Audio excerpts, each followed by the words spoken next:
What? Yeah, what is it?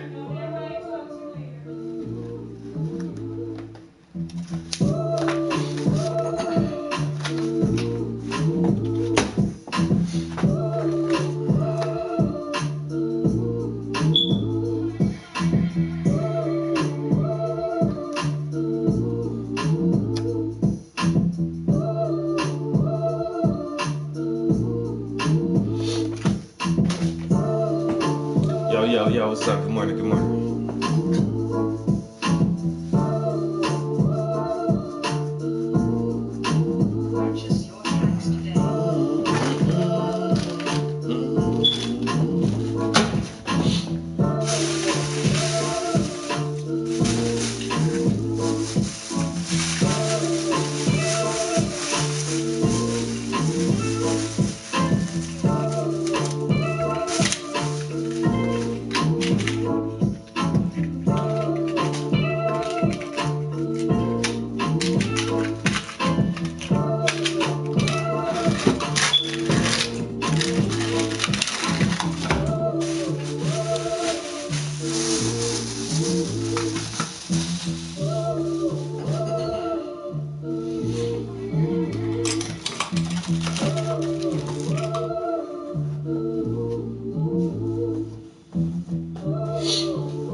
Whose idea was this?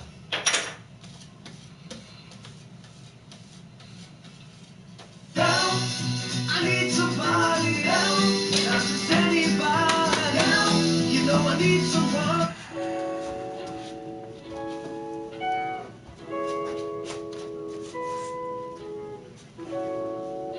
Let me go grab I need a roll of paper towels.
Just making a few posts real quick.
Music on the track.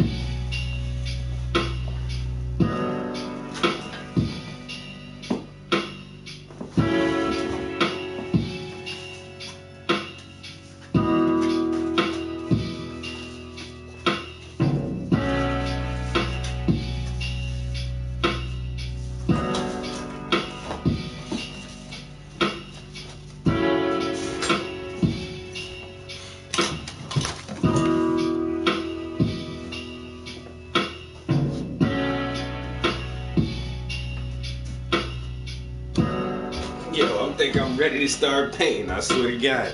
I got everything set up. Got all my supplies and my paints ready. Got my easel set up. Got my cabinet set up.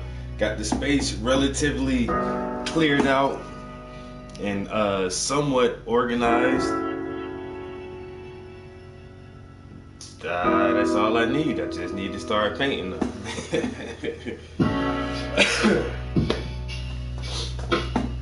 You know what I'm saying? Ain't nothing to it but to do it. Of course, I gotta stock my mini fridge real quick. And the walls in here make everything look blue. Oh my God, there's a blue tint to everything now.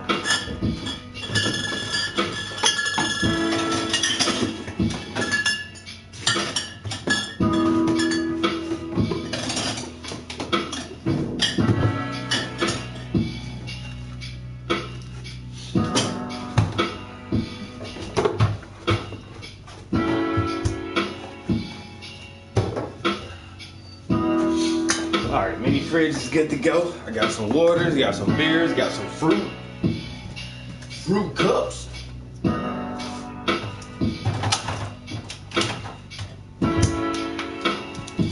Got me some of that good Deer Park.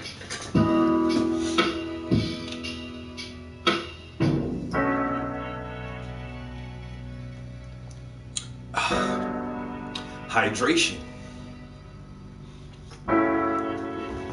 Damn, that shit tastes good. That shit tastes like water. My water tastes like water. So fresh like no other. My water tastes like water.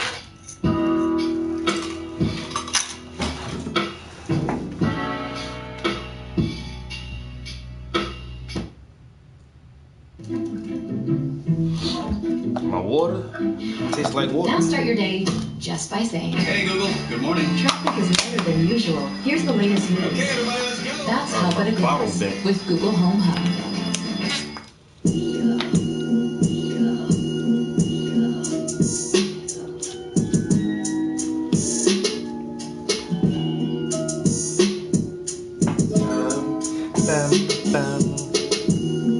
Some shit you can't change. Just gotta deal with it. Some shit just a phase. Just gotta be real with it. Ooh, shit you can't change. And most gotta live with it. Still do. And I never miss. Never miss, I still get it. And even if she beat up, yeah, I'm still hit it. Cause I'm real with it. Make every still hit it. Look at my pride,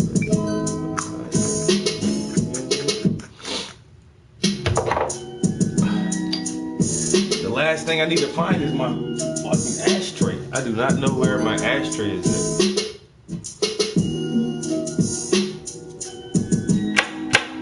Ain't that some shit? Where? Yo, what's up, everybody? What's up?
Hey, good morning.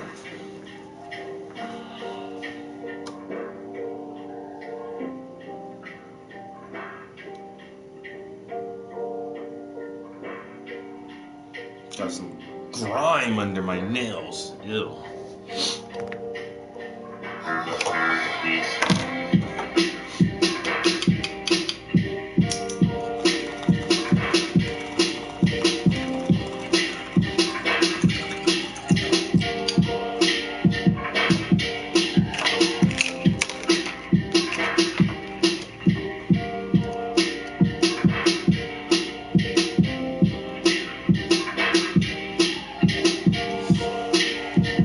South Brazil.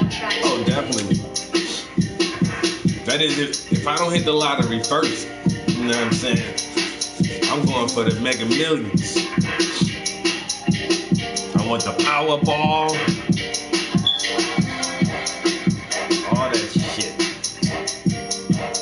Yo, Puff, ain't somebody Yo, Puff, didn't somebody from South Carolina just win the lottery this year? It was like in the millions, 100 or 200 million dollars or some shit like that.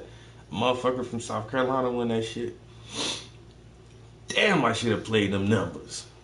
And then I seen one lady won. This bitch come to the she come to pick up her check with a big emoji mask on, so nobody can see her face. She's like, oh, it gonna be on camera. Okay, I'll be on camera, but y'all ain't gonna see me. She got the big smiley face emoji mask on, like, hey, I won all this money. I ain't even gonna show my family my face. That's crazy. Cause if I win a couple $100 million, y'all will never see me again. I'm just trying to be honest. I ain't even gonna lie to you. You know? Y'all won't ever see me again. I ain't gonna stop making art or nothing. I'll just be like Banksy. You know what I'm saying? I'll just be that mysterious artist that every once in a while a painting will just pop out of nowhere. But you won't never see me. Nobody won't know where the fuck I'm at or what I'm doing. I'm telling you, I'll be the Black Banksy. oh, Travis Prince has disappeared. And then I'll be like Tupac, like, motherfuckers think I'm gone, and then every 6 months, a painting will just come out of nowhere, like, oh shit, I thought that motherfucker was dead. It's a new Travis Prince painting. That shit gonna be crazy, yo. Yeah, it was huge, bro. I think that shit was like, it was 300 plus million. That shit was like $310 million or 320 million that somebody from South Carolina won that shit, yo. Even after taxes, you know you're gonna take home shit, $180 million. They gonna get more than half of that shit. You know what I'm saying? But still, you give me $180 million, $200 million. I'm good. Man, $200 million, I can make about 5 or 6 people millionaires and then disappear. You're going $1 million for you, $1 million for you, for you, for you, for you. I'm gonna give you 10 grand because you not good with money. I give you a couple hundred, give you a couple hundred. Nobody come look for me after that. I'm done. Nobody come looking for me. I'm legit changing my name. Cecil Rutherford. My name gonna be Ugabi Unguma. Watch. Think I'm fucking. Let me hit the lottery.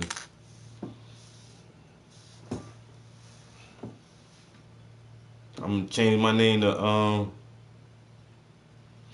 I'm changing my name to Muhammad Atta and move to Finland.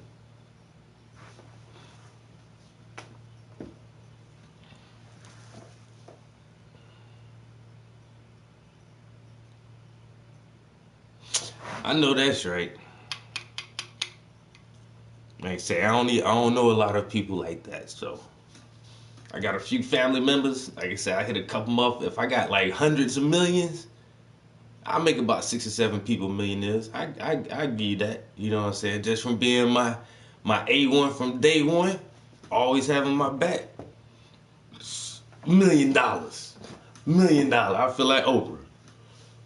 Like I say, then some of the other motherfuckers, $5,000. I give you 10. I give you $200. And shit, I'm moving to Taiwan. Some way, Thailand. Fuck it. Then goddamn, change my name to Robert Smalls and move to Thailand. You know what I'm saying? Fuck that shit.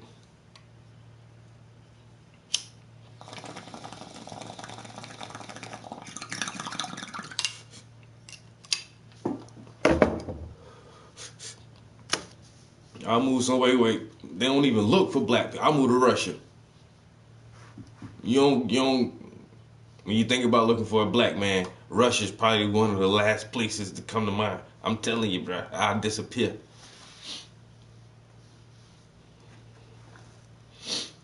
I'm telling you. A couple million, I spread out a couple million here and there. I'm done.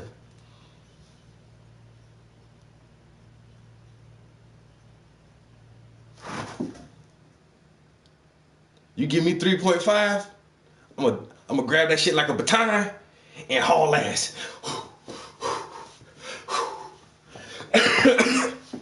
See, 3.5, I couldn't make nobody else a millionaire. You know? So I'm not telling nobody. I'll move to Dubai and start my own gallery. You know what I'm saying? Prince. I'm gonna have Prince and paintings by the Prince, and you know what I'm saying? Shit. Put your name down as VP, and we just get this art money. I'm telling you right now, yo, Bacon Bits. I sent you a plane ticket to Dubai on Friday. Don't be late.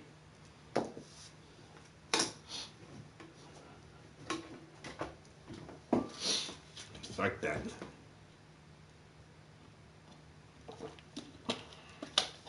Have a big ass building with a glass front.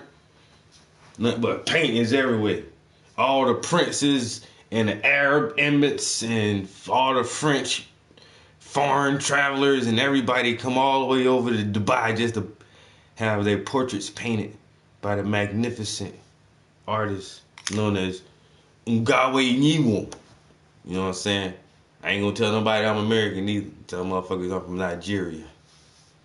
My whole identity will shift.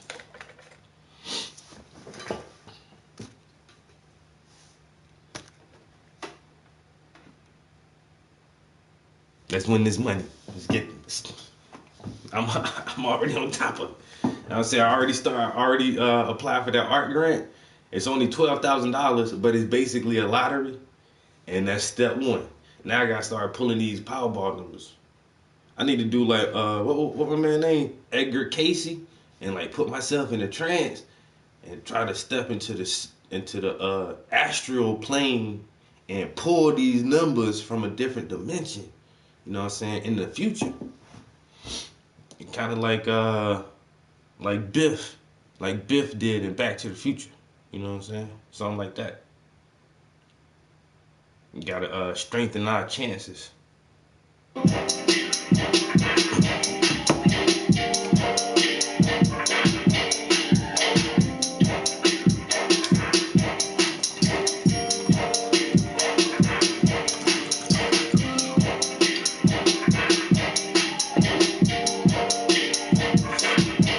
Yo, I'm telling you, Biff was like, fuck that.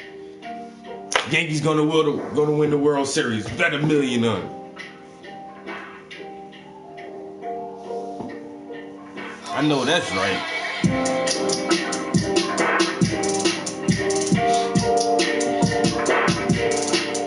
If I get some real change, I'm gonna change my name. Cause if I get some real change, then I'm gonna change my name. Cause if I get some real change, then I'm gonna change my name. Cause if I get some real change, I'm gonna change my name. Like, ooh, call me Cecil Rutherford. Ooh, and I come from Humberford. Ooh, cause if I get some real change, then I'm gonna change my name. Like, ooh, you can call me Cecil Rutherford.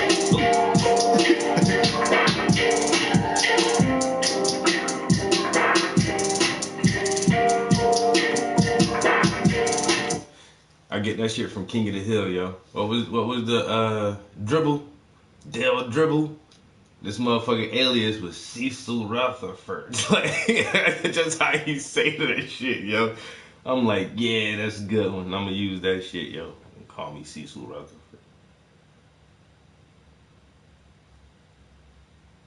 I like the alias. I like it a lot.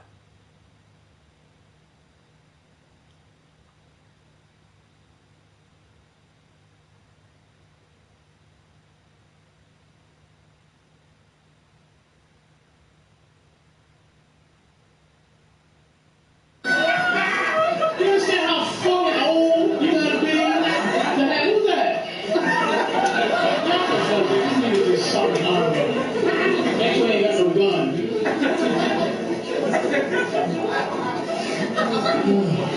You can deal with this shit if you want to, but hold on, you know nothing. What's going on, man? Nothing. You been what? You been trying to what? What have you been trying to do, man? Are you one of these motherfuckers that buy their own posters on Sunset Boulevard?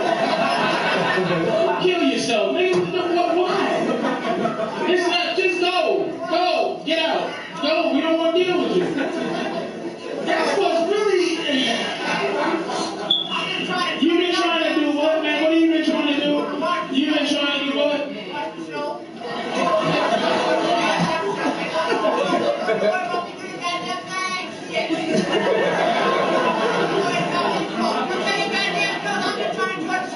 This is a Ties and custom socks. Are you a woman? We can get into the sock game, yo. Put my paintings on some socks. Have motherfuckers with art on their feet. You know what I'm saying? Call that shit toe art. What's going on? Are you Yo, this motherfucker has a wig on that covers his face, and he has on a fucking hard hat with a mining light on that shit and some crazy ass fucking shades. sitting on the front row at a comedy show. Is it Brandon?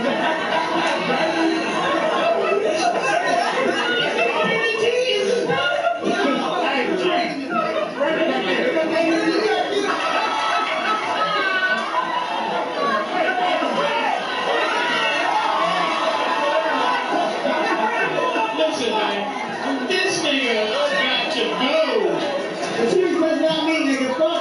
My fault, yo. I thought it was you for a minute. Because that seemed like a character.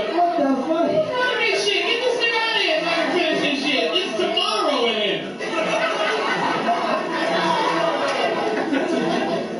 It's tomorrow. Get the fuck out, booty. I'm not going to be exercising with this motherfucker. This motherfucker is crazy. He's like, yo, get this motherfucker out of here. And who the fuck is John Jones and why is he on steroids?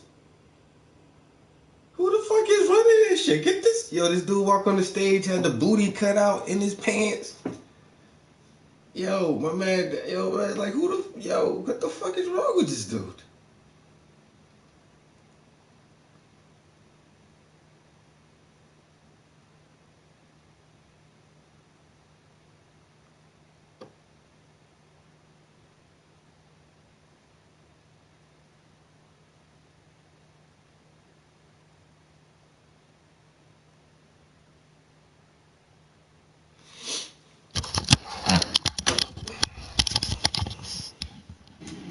Lay the fuck down. I don't have one. Lay the fuck down. I don't have one. I ain't fucking playing with you. You drop your fucking phone, faggot. Drop your phone. I'm painting today.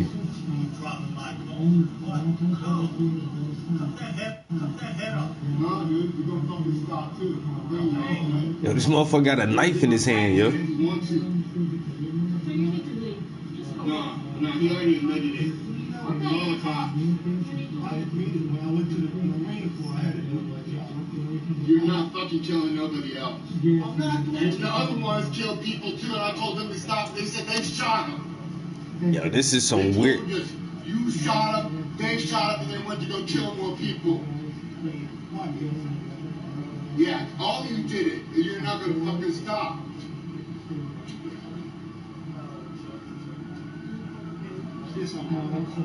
No, you're fucking on, dude. I told you to fucking stop. I have to. I love my fucking family.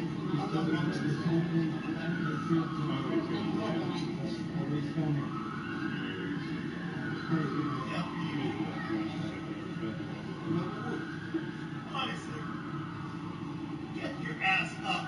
Shut the fuck up, dude. Or they're coming for you brother. too. No, Shut the fuck you're up. going to jail. No, you're going to fucking jail, bitch. Knife. I ain't afraid of you either, man. Fucking you fucking drinking a fucking tub. You wanna hurt people? You just admitted you're killing people. He doesn't deserve to be on his knees. You're not killing my fucking family, you're not violent, and I'm up and you're not killing me. People have been telling me they're going to, and it's gonna fucking stop. Right down to the column, they're ganging up. They're that phone in there. Sir, we need your help here. Don't reach in your pocket. It's right here. Hand down. Step over here. Step over here. How do you know about that? Step over here.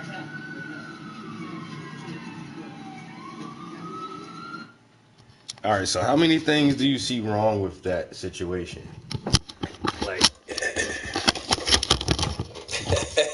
yeah, there is so much fucked up in our society right now. Like it is, I don't know. Like there is so many things that's wrong with that one situation, and that's the world we fucking live in right now. Like this one dude is so fucking submissive that he's on his fucking knees to someone who is not an authority figure. He is not willing to defend and protect himself by any means necessary against an aggressive attacker. He's just willing to submit and get on his hands and knees. This other guy is ranting and raving some nonsensical shit about some fanciful story that he's imagining about this guy said, I was in the military. So were they talking about some old military stories? And he said, yeah, shit, I killed a couple people when I was in the army. And this, I don't know, like, it doesn't even show why this guy pulled the knife. But from whatever altercation you had, you pulled a fucking knife on somebody and told them to get on their fucking hands and knees. And then you have like this spectator phenomenon where people just watch this shit and just sit by and watch it and record it, which is kind of good in a way because we couldn't even discuss it if we didn't actually see this shit. But it's like nobody really wanted to intervene. The one guy who came up and kind of like tapped him on the shoulders like, dude, are you okay? No, calm down, bro. Dude, are you okay? He's on his fucking hands and knees. Like, and then the cops, the first officer that walks into the scene, walks by the altercation. He walks by the guy with the knife. He walks by the guy on his hands and knees and walks and talks to someone else. And then comes back around and says, don't reach in your pockets. Yo, it's like an even deeper levels to be broken down. But I seen this shit this morning. It's like, is this real? And this happens to take place in Charlottesville, Virginia, where they had that protest last year, and I didn't go to Vegas. Where'd you go there for? The guy ran into the crowd of protesters and killed the one lady. Same fucking city. The same city. Now this dude is gonna be taken into custody. He's gonna get a lawyer or a public defender and plead some kind of mental instability and, do like 6 months in a psych ward or some shit and a year probation, and that's it.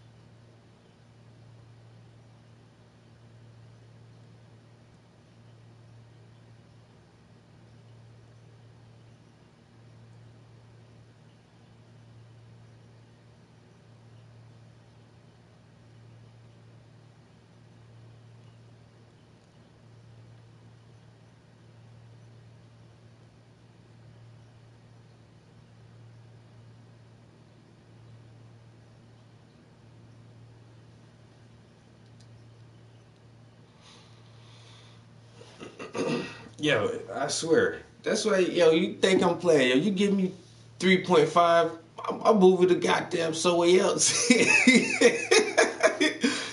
the hell up out of this bitch. I swear to God. Yo, I would leave. I don't know where I'm going to go. Because I've never traveled. And, I know I have friends who have traveled everywhere. One of my friends, she lives in Singapore, and she just went to Taiwan, and now she's going to Bangkok. And one of my other homies, he's a photographer, and he's been to every continent a few times and been to like 30 something countries, and like, I gotta do that shit. I gotta start traveling so I can see where I want to live at. Like where do I want to die at? I don't want to die here in America. It's just this is a sad place now, and and the power structure is really shifting. The world is shifting. Globalization isn't working the way that some European countries thought it was going to work. These superpowers are getting nervous because they're not going to be superpowers for a long time.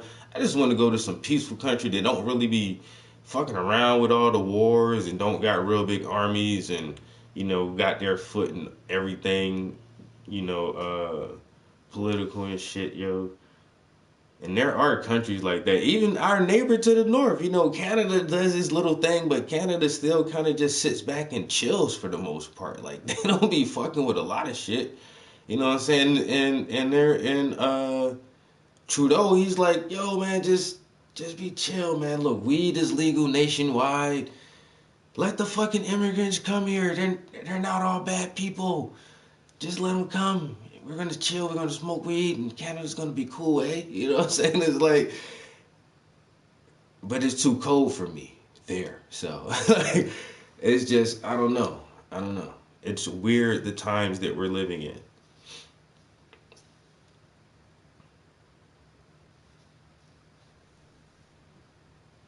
Yo, peace, yo.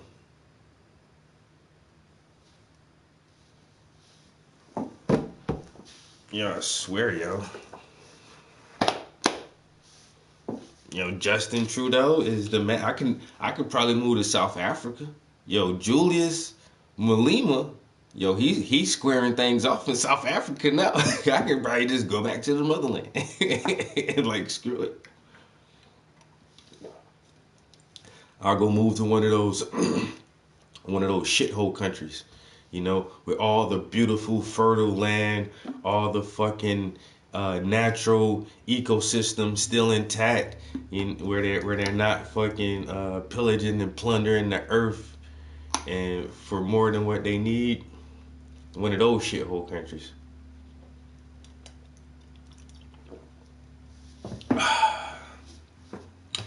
Damaris, hey man, it is what it is, bruh. Art and education, we don't speak nothing but the facts.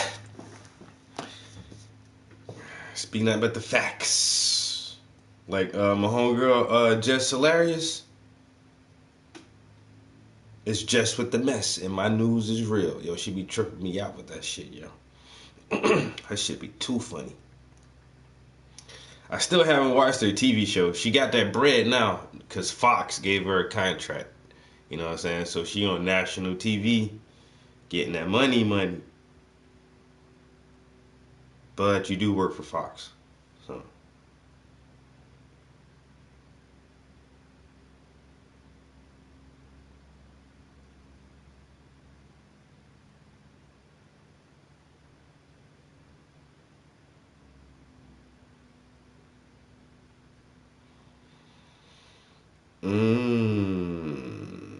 Let's see. T-Mobile, we believe in going big for the holidays. Yeah, at the Trap House, we don't believe in listening to commercials.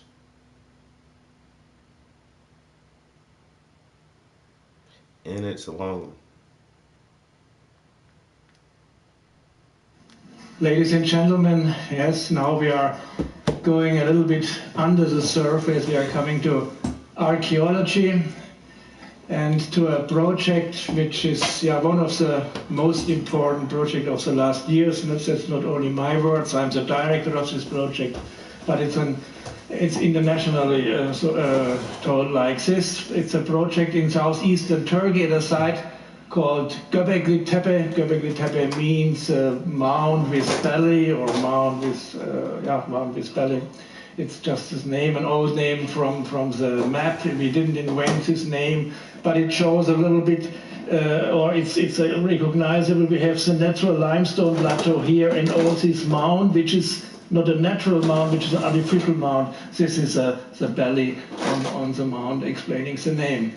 The project is done by the German Archaeological Institute, where I'm coming from too, but in close cooperation with local authorities, especially the General Directorate for Antiquities in Ankara and the University of Şanlıurfa, the Harran University, and some other institutions mainly responsible for conservation and restoration of the site. For the scientific work, we have financement mainly from German Research Foundation, which is financing the project, which is a long-term project. We are now in the 20th year of work, and we hope to continue for many, many years in the future. Okay, that's the framing. I have to say this: who is who are the institutions and who is giving money for our work at a site? But what's the importance of this site? At first, I already showed you this location. This is Klaus Schmidt from Prague. I've never heard of Klaus Schmidt.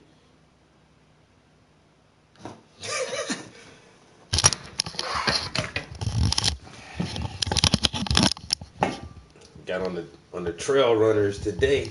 Oh, the Timberland trail runners, the black, lime green, and the dark gray. These are cutoffs. I tell you, man, nothing but Timberland and Eddie Bowers. Yo, these are some fucking comfortable yo, I tell you, man, these are the most comfortable, most durable socks, yo. Timberland did not play when they made their fucking socks, yo. I don't know where they got the cotton from this shit, man. Is this some argon, motherfucking Malaysian, some shit?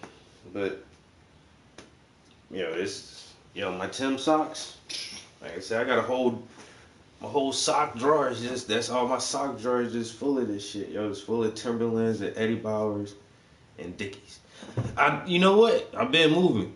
I did pull out a fucking pair of goddamn Santa Claus socks and another pair of socks. I found some colorful socks. I ain't seen no shit. It was like in the back of my fucking sock drawer. A pair of yellow socks. They just like no name. Some bright ass yellow socks. And I did find another pair of my DC socks too. I had some red ones and some gray ones and some black ones. But yeah, I don't know. I said we need to design some socks. Come up with some hot ass patterns on them shits. I got a couple pair of dress socks, but they just like regular dress socks. But yeah, this dude Klaus from Prague. I've never heard him talk about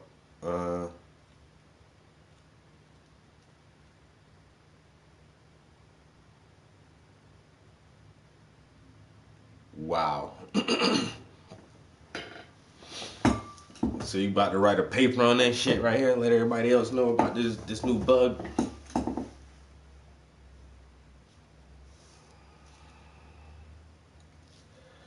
Alright.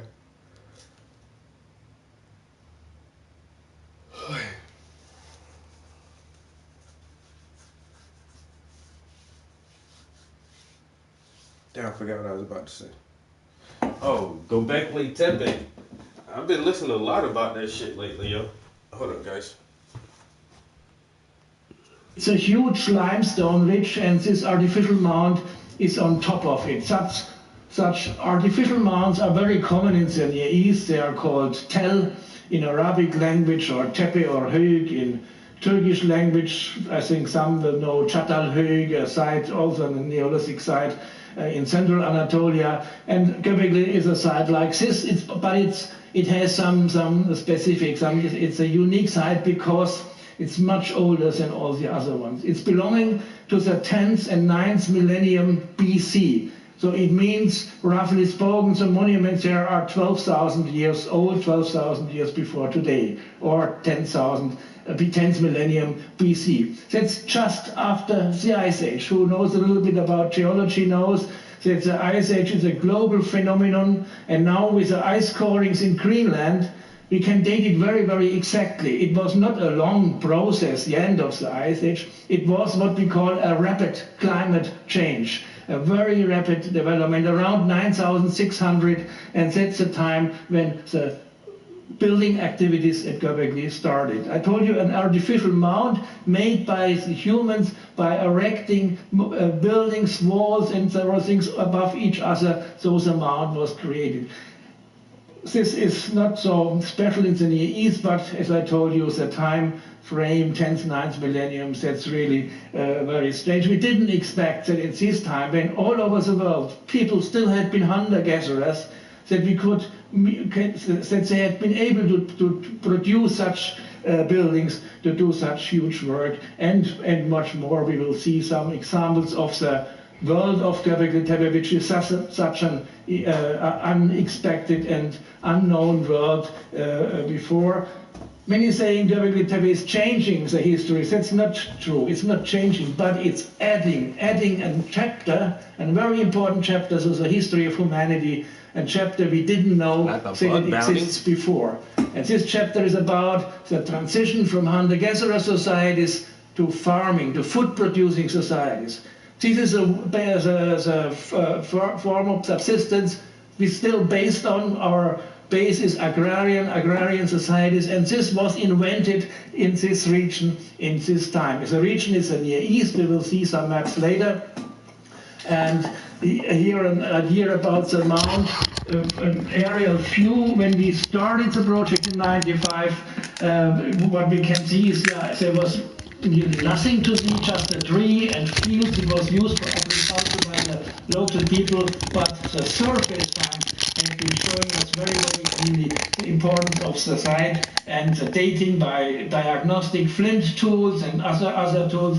Pottery is not existed, it's not yet invented, so we call this stage in archaeology a pre-pottery Neolithic culture. Yeah, there's this one show that one of my homies had me. I started watching a few episodes of it. I never finished it because I don't know. It's not my thing, but it was a really cool show though, and it even had my man Kid Cudi was in it. He actually had a little recurring part. Like out of all the episodes that I saw, he was in 2 of them. One episode he was at a party. And then another episode, the main 2 characters stopped by his apartment for something. And I was like, yo, they got Kid Cudi on the show. But it was called How to Make It in America. And it's these 2 young cats. One of them actually went to design school. And his best friend, they're both from the hood. And it's a white dude. And his best friend is a Puerto Rican guy. And his homie's just a hustler, and he's a hustler too. You got to be a hustler from New York. I don't give a fuck what you do. If you graduated from college or not, you coming from a city like that, you gotta know how to hustle and get around. But goddamn, and they want to make some jeans, you know what I'm saying, and come out with a line of designer jeans, and the whole process of trying to make that happen. And like one of the things that he was trying to, when they ran into the problem of, yo, where do we get our fabric from for our initial design? You know what I'm saying? We got to have a product to bring to the table to show to anybody. And so what's the pattern we're going to use? What kind of cut and style are we going to use? And what fabric are we going to use? You know what I'm saying? What all the materials are going to be? And so it was really interesting to watch. Yo, what's up, yo? It was really interesting to watch the process. Even though it was a fictional story, it still had a lot of real life aspects of how difficult it is when you have, once again, like 1,000 people in your area trying to do the exact same thing. You know what I'm saying? There's literally millions of clothing brands out there, and so how do you make yours stand out? What's so good about your brand and your product and the quality of your product that wants to make the consumer base purchase your products over your competitors? And it was a really good show. I might actually try to find that show again and see if I can finish watching some episodes of that. How to Make It in America. So we're gonna work on this second piece to the skull series. I think the first painting is downstairs. It is complete. It has not been shown anywhere. I probably save this series until springtime for my solo show that I will be having in May. So this is the second installment of the Smoke series.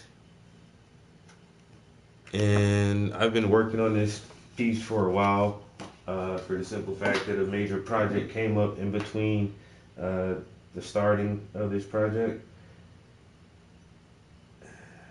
So I'm gonna get all my blues on the palette and see if I can get back into this piece and get back into the swing of things.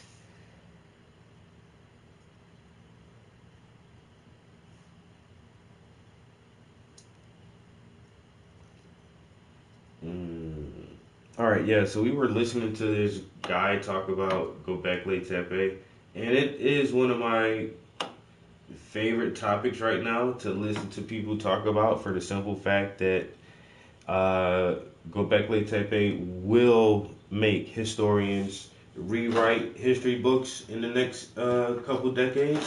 They have no other choice. Professor Robert Schoch in the 90s, and I clearly remember this in the 90s, and not even being like a big geological nerd or anything like that, but just being in school and keeping up with current events when they said the Sphinx may be older than we think it is. And some guy, at the time, his name wasn't really familiar to me, but this geologist, Robert Schoch, said, yo, the Sphinx is eroded by water. That's not harsh sand erosion. It is water erosion. And they're saying, like, well, there wasn't heavy torrential downpouring rains like that in over 10,000 years. And he's like, yeah, exactly. So if it's water erosion, the Sphinx isn't 4,000 years old. It's over 10,000 years old. And everybody was like, nah, that can't be right. That can't be right. Nobody was building structures like this over 10,000 years ago. But then they come across this place called Göbekli Tepe in northern Turkey. And it's a big megalithic site. And it's dated at 12,000 years ago. So you can't say that people weren't building shit like this over 10,000 years ago. We just found another example of that shit, yo.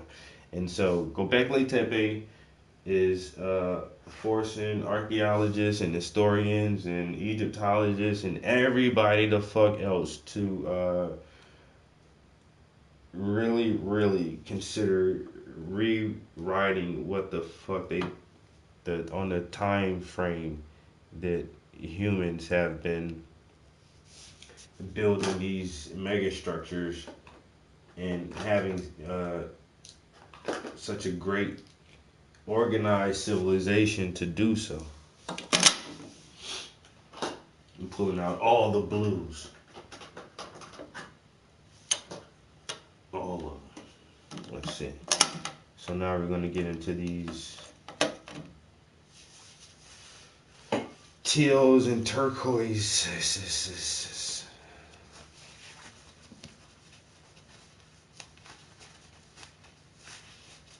I'll probably be here for a couple hours at least. You gotta really get back into the flow of things. For the invention of pottery, but it's the beginning of the Neolithic period. The Neolithic period means food producing a period in our terms. And to understand the importance of Göbekli Tepe, we have to enlarge our frame to a global view. On this map in red, you see all the regions in the world where this transition from hunter-gatherer cultures to food-producing cultures happened independently from each other. So we have some regions in Mesoamerica, South America, in the southeast, and of course you're right, these are the numbers BC written about some in Africa very late in comparison to the core area in the Near East, where this transition happened around 9,000 or late 10th, early 9th millennium. And this is a region since a long time we call the fertile crescent of the Near East, where this southeast, and of course you're right, these are the numbers BC written about something from each other. So we have some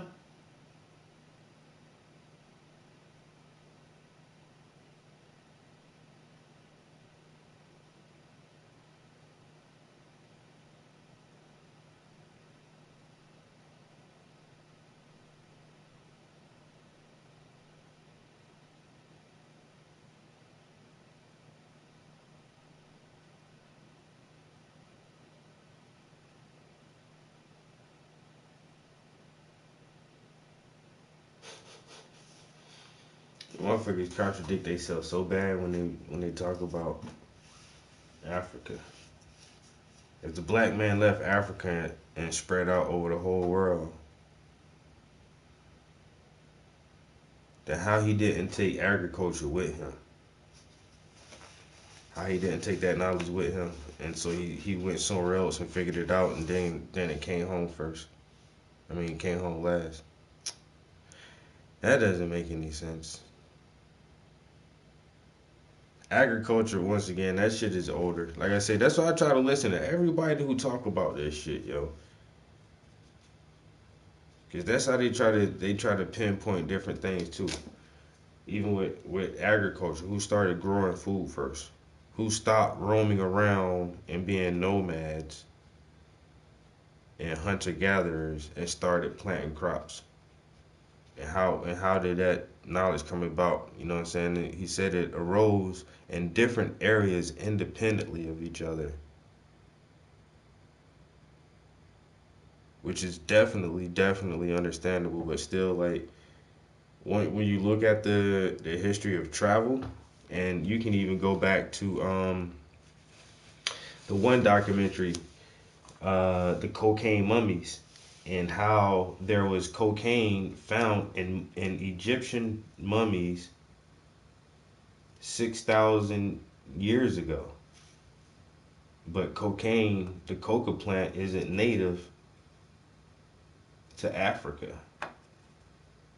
And so there is already an understanding of agriculture everywhere over 6,000 years ago, and travel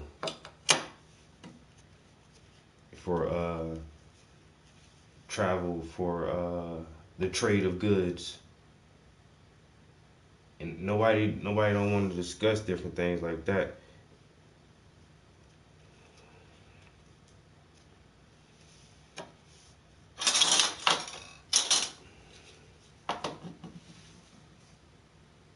Agriculture is major, though. Agriculture is one of the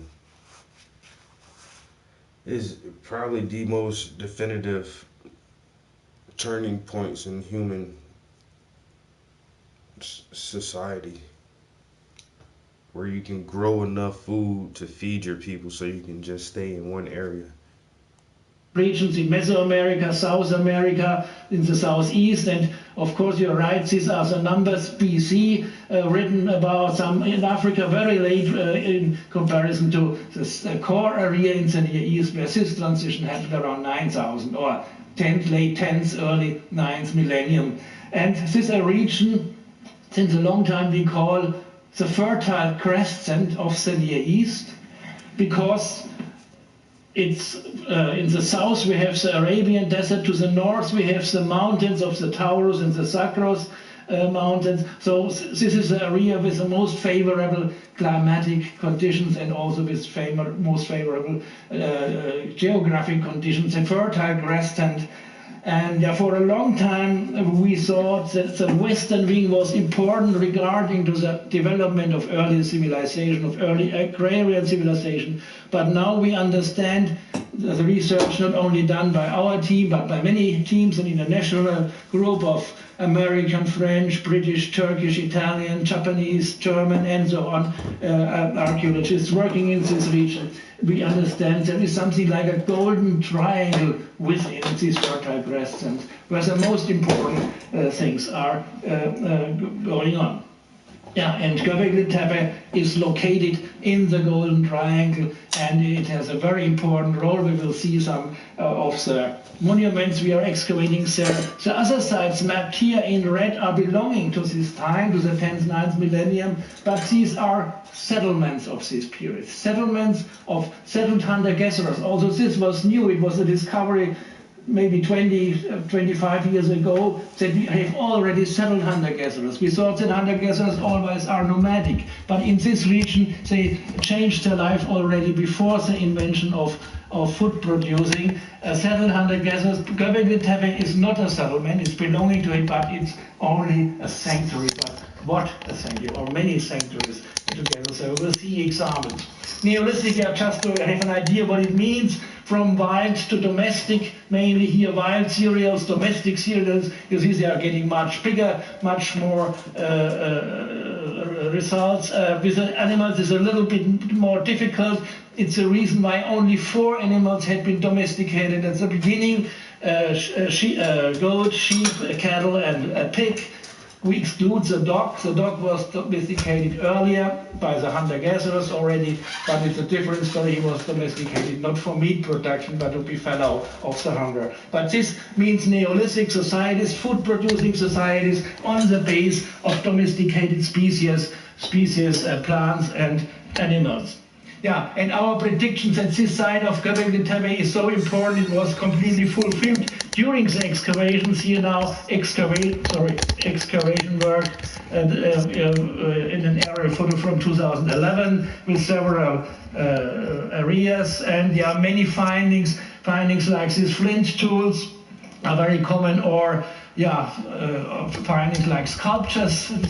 So the flints are known from everywhere, but not such large-scale sculptures like this one, or also composite monuments like this totem pole sculpture with several elements on top, maybe a lion, here an ear, an eye, an ear, and below a human and another human. So very exciting compositions and an art which we didn't know before, which is challenging our ability to interpret. And most important, architecture, monumental architecture. Sorry, I'm mixing here. Monumental architecture, mainly ovals or circles with pillars, delineated by pillars, and 2 of the pillars, but very big ones, always in the center, and the pillars always T-shaped. So this strange T-shape we can understand. So here another view of one of these enclosures, the surrounding oval with the T-shapes which are smaller, and the central pillars here, the T-shapes. Fortunately, we can understand the meaning of these T-shapes, which is at first a little bit strange. Highly stilized humans are depicted, because in some cases we have arms depicted, we have the hands, the fingers, and also some part of garment is depicted. So the T-shapes are stilized humans, and very often in Göbekli Tepe we have animals also depicted on it, like attributes set on the T-shapes. The T-shapes are unique in history. We don't have T-shapes in the Paleolithic period before. We don't have them after the time of Göbekli Tepe. This ends with the 9th millennium. There are just trying to find the best angle for this camera. I think I want to be roughly. I want my easel to be roughly where it's at. Something like that. Now, if I can just get you guys in a good spot where the light doesn't bother so much. Yeah, let's see. See, that's hella glare like that. Where is the least amount of glare? That's why I gotta paint these walls a different color, yo. The walls are too bright. Gotta get that black paint in here. Yeah, that's what's up. Go to my Instagram, yo, and check out the other skull painting that I already have finished up there. Let me see something.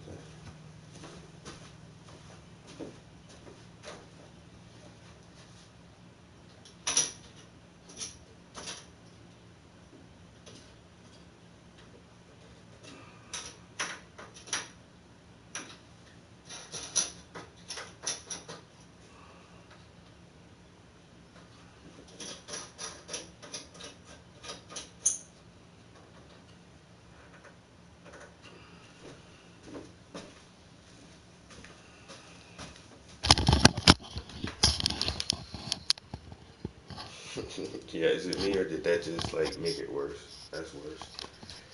Yeah, I normally keep my easel tilted forward a little bit. If you tilt it back, sometimes it will do that.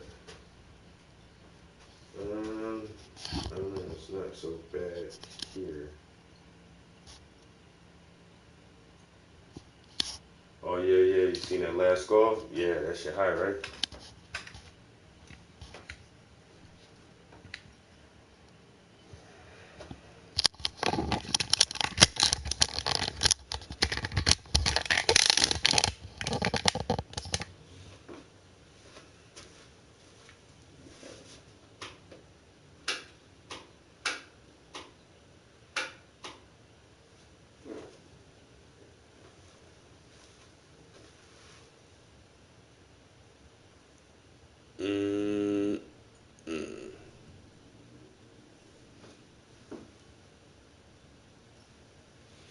Yeah, I need darker curtains, and I need to black these walls out to get rid of more of this glare. That's all that is.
Shit, guys.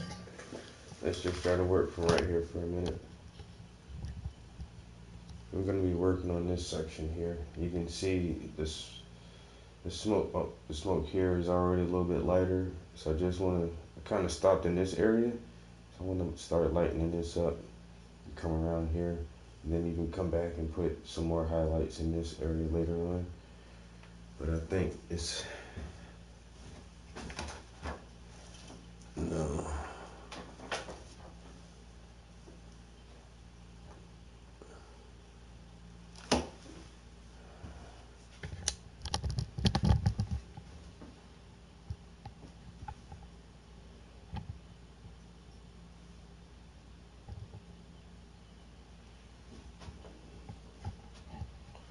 That might be the best I can get for right now.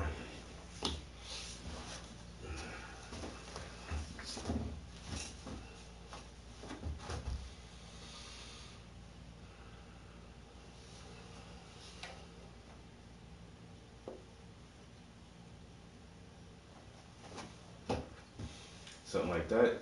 Alright, so let me, I'm gonna need some medium and some thinner and some brushes actually. So let's,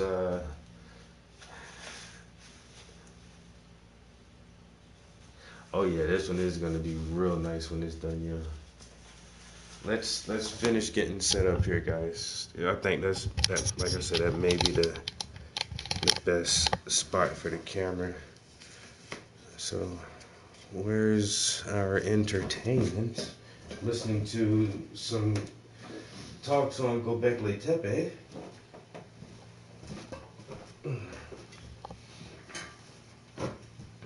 And I need to get some rubber gloves. Very rough comparisons like the taulas in Menorca, but this is a very different function, very different meaning. It's really a table. Taula means tables. These are tables. It's no connection with the T-shapes of Göbekli Tepe. And these T-shapes, these are so important because looking back to the Upper Paleolithic art, like Lascaux, Altamira, or the recently discovered caves like Chauvet or Cosquet here. So here the animals are always dominant. The animals are in the center. In Göbekli now we have the human form being the superior form, and it's clear there is a connection with the phenomenon of domestication because now the human is the boss and the animals are reduced being attributes of the humans. Yeah, some impressions of the excavations of these circles, of these enclosures with here, for example, in situ, in original position, the central pillars with a height of 5.50 meters on top of the original floor. We didn't erect here anything. It's all found in its original position, and yeah, we are really in a very lucky we are very lucky to have the chance to excavate such an exciting, such an important site like Göbekli Tepe. This is unique. There is no parallels. There is no comparison. We have contemporaneous sites, as I told you, but they don't have this kind of monumental art and monumental pillars. Very often we have combinations of motifs depicted. They are very rich worlds, showing a narrative character, showing that we have illustrations of stories, of mythological stories in front of us. And even more, when we look to this part, we have objects of unknown function, but we have animals, a bird, a quadruped, and a reptile, a frog. And such an association together with the objects, it's very similar to what things we know from, for example, Old Egypt, from 4th millennium Egypt on slate tablets. So started the Egyptian hieroglyphic writing in the same way, the sign of city and animals added to it. So, but yeah, in Göbekli Tepe it came to its end. There was no continuation. Unfortunately, Göbekli completely had been abandoned for unknown reasons so far. In Egypt, from these beginnings, the invention of the hieroglyphic writing started. So Göbekli Tepe is part of the story, but with a big interruption here. We have the image being an image. We have the transformation into what we call in German Bildzeichen, and from these Bildzeichen other signs are developing, and here we're coming to our letter alpha, or you easily can understand it. But this is a discrimination of many thousand years between Göbekli Tepe around 9,000 and the invention of true writing around 3,000. There are at least 6,000 years gap. A gap we try to fill, but for the moment we don't know how to fill it. But we want to continue our work, of course, and hopefully young colleagues will continue the research in this very exciting period of mankind. One colleague said, it's not from me, Göbekli Tepe seems to be the most smoking gun in archaeology at the moment. I think that's really true, because we have so many unexpected and new results which are changing our ability to interpret. And we can see, or we can reconstruct, there was something like a community, a cultic community, Göbekli Tepe with its sanctuaries, no settlement, but settlements around here, Göbekli Tepe. And our zoologists can recognize from the archaeofauna, from the animal bones discovered at Göbekli and the other sides, that the early domestication of cattle was done in the Syrian Euphrates, sheep in the Turkish Euphrates, goat in the Taurus Mountains, and pig in the upper Tigris basin. But independently from each other, but very, very quick, all these discoveries, all these inventions have been brought together to something we call Neolithic package, and this Neolithic package enables the people now to be superior to their neighbors still being hunter-gatherers. And now the farming way of life was invented and was spreading all over Europe. We saw this map at the beginning, the distribution of this new way of life, the very quick distribution of this way of life. How people came together in Tibet, or how you bring a lot of people there to be able to erect this monumental architecture there, of course, not just by saying, hello, come and we work. No, feastings, big feastings we can expect happen at the mount, and so the people came there. Now they had the power for these workings. They had been working events at the site, and we have, of course, a lot of experimental archaeology, how to move monoliths, how to move big stones. But we fortunately have also some authentic photos from Indonesia done by European travelers showing how megaliths being moved, actually being moved for the construction of a tomb of a king, and we can be very, very sure that at Göbekli Tepe it was looking similar. This, in short, word, a story which is, of course, it was just a rough framing of a story of results, not only my results, but this is teamwork. Of course, archaeology usually is teamwork, including our workmen, local workmen from the nearby villages, including students from Europe and from Turkey, including scientists, specialists, of course, for their parts, for archaeofauna, for botany, for other things. And yeah, we try to continue many years and to answer much of the still open questions which are still existing about this world, this unexpected and exciting world of hunter-gatherers, which changed to be farmers and which changed the world history. Thank you.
All right, I think you might be ready.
And I quit smoking with Chantix. I tried cold turkey, I tried the patch, they didn't.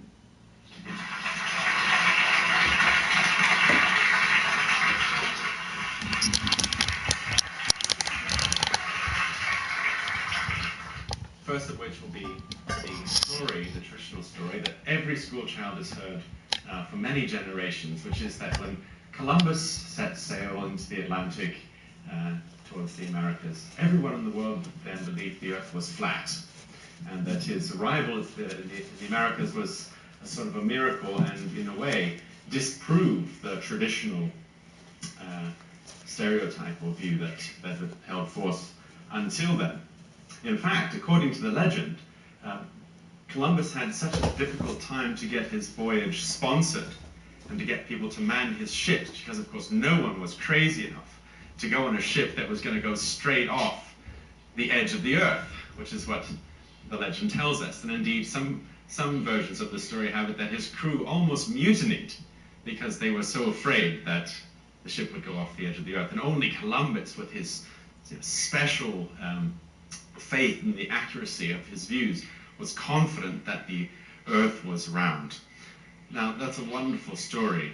It's romantic. It has sort of traditional superstition being trounced by empirical evidence and so forth. The problem is that everything about that story is completely wrong. Everyone in Columbus's day knew that the earth was round. Here are just two examples from his time. First is a globe built in Germany, which happens to still survive today. It's the oldest known globe in the world. Obviously, it's a globe, it's round. There was no doubt about that. Secondly, some of the notes of Leonardo da Vinci, one of them measuring the distance between the Earth and the Sun. Look at the shape there, they're spheres. And the lower one there was some calculations he made on how to estimate the size of the Earth, because everyone knew that it was round. In fact, people had known for 2,000 years that the Earth was round. So the story that we usually hear about Columbus having to struggle against the superstition and stupidity of his old-fashioned contemporaries in order to struggle through with a more modern understanding and so forth, it's completely wrong. It's utterly and completely fake. Why should that be?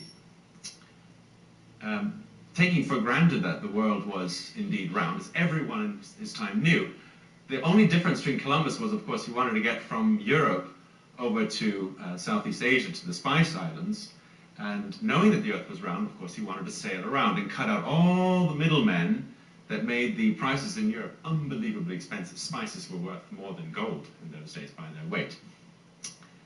So, of course, he would sail around. Problem is, of course, Columbus was in fact fundamentally wrong, because he underestimated the size of the Earth drastically. His little ships barely made it to the Caribbean. If there had been no American continent there, which of course no one knew about, they would have sailed on a bit and either starved to death or been forced to turn around. There's no way they could have crossed the Pacific and made it to the Spice Islands. So his contemporaries who objected to his voyage were objecting for exactly the right reasons. The Earth is too big. You can't sail around with one of our ships. They don't have the range. Again, everything about the traditional story is completely wrong. And yet that is a story that everyone in the world knows. It's sad, isn't it?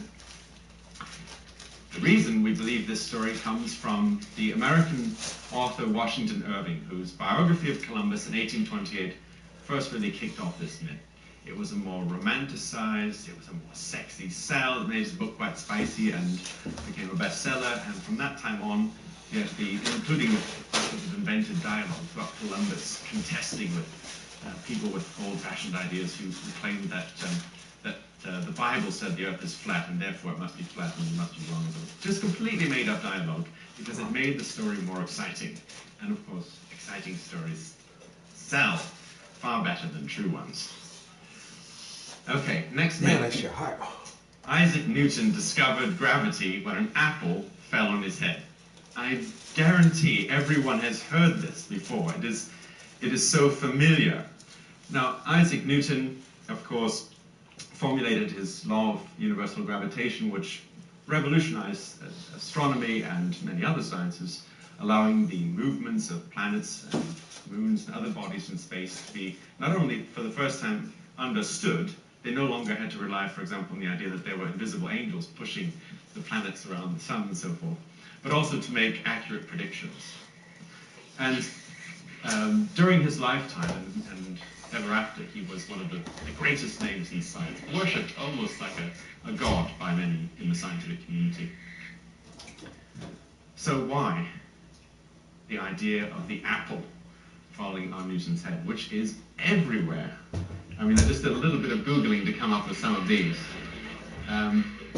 It's the universal fact that most people know about Newton. An apple fell on his head, and he got the idea for gravity.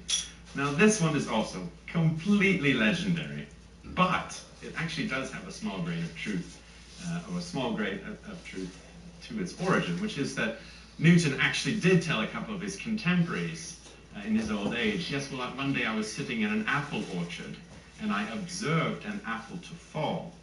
And this prompted me to think of why did it fall towards the, perpendicularly towards the center of the planet rather than, say, falling in another direction and so forth.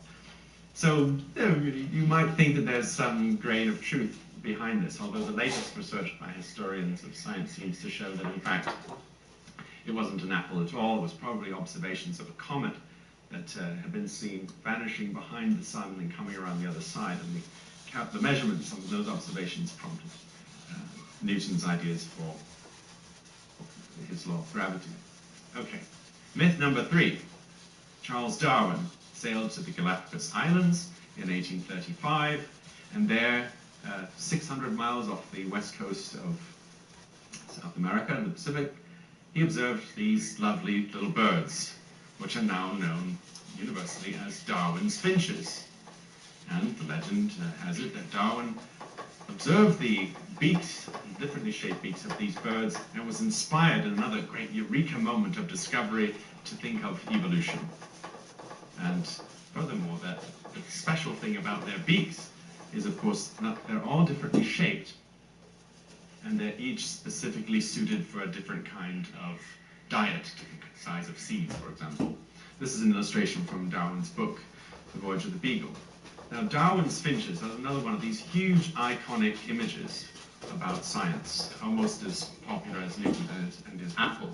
I mean, they are everywhere. Darwin's finches. In fact, they've been in the news recently again because of some new genetic studies about them. How did they become the iconic image of what sparked Darwin to come up with his theory? They're so iconic that, in fact, even a lot of people have emblazoned them on their own flesh as I suppose the point saying that I like evolution, or I believe in evolution, or something. Unfortunately, they've chosen the wrong icon, because the finches did not inspire Darwin to become an evolutionist in the Galapagos.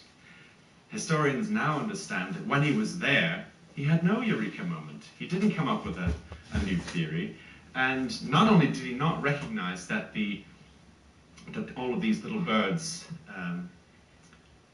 had evolved and so forth, he didn't even know that they were all finches. He thought he'd collected a whole bunch of little birds. It was only after he got home that an expert ornithologist told him, by the way, all of these drab little birds, I've put them all in one family of finches.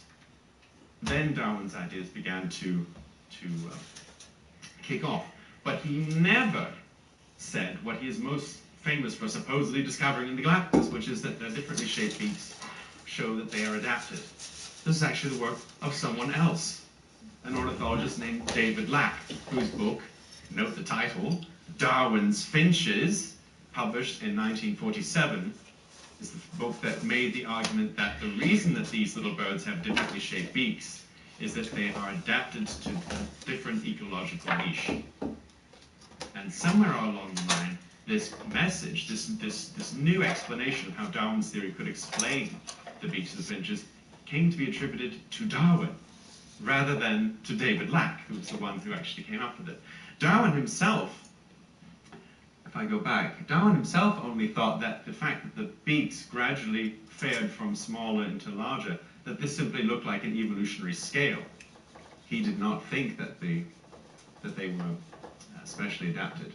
In fact, he had observed them all feeding together in flocks at the same spot, so he had no notion whatsoever that they were ecological. Darwin simply believed that a bird had been blown from, or a species had been blown from South America to the Galapagos, and over time those birds had spread to nearby islands and had gradually changed into different forms, which is why that there were sometimes different species of birds on nearby islands, even though the islands' environments were basically identical, and yet they had different species. So the islands did prompt Darwin to come up with his theory, but not, again, in the romantic eureka moment way that we often expect.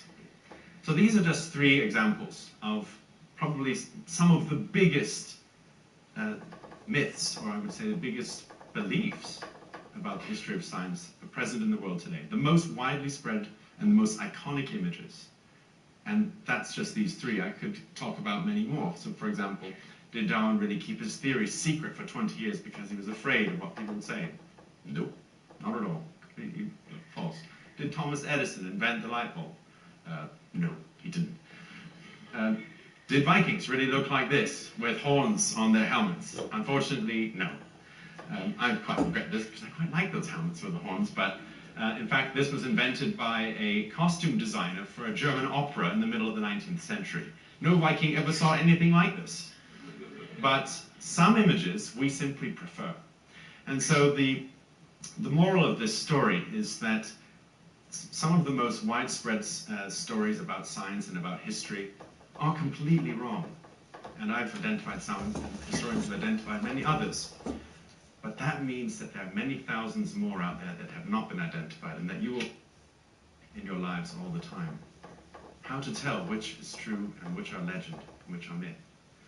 I would suggest that if the story has a dramatic discovery by a lone genius, if it's one of vanquishing bad old-fashioned ideas with its super new modern ones, if the story sounds too good to be true, it probably is.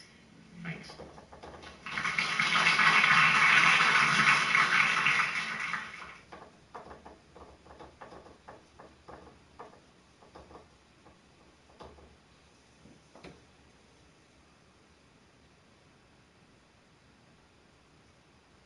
Mobile, we believe in going big for the holidays. Get unlimited with a new Samsung Galaxy S9 included for just $40 a month. Seriously? Seriously. No!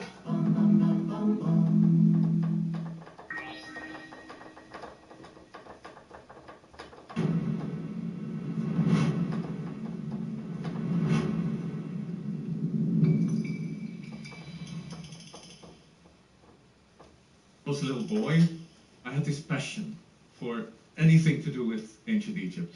And I couldn't explain it. My parents were surprised. They didn't know what this would lead to, but I assured them it would be all right, and so I went on to study Egyptology, and now I'm doing research that has led me to find out something about one of the great mysteries of the ancient world. The story I want to tell you. I want to study Egyptology. That means you study ancient hieroglyphs, you study archaeological remains, and you try to find out as much as you can about this ancient culture. You may think that Egyptology is a very tiny little edge of human knowledge. Well, it's pretty large. Egypt has a history of more than 5,000 years. And to cover everything from that enormous history is too much. So my colleagues, Egyptologists, also specialize even further. They do 1 or 2 periods of that history, or they work on particular types of material, on religion.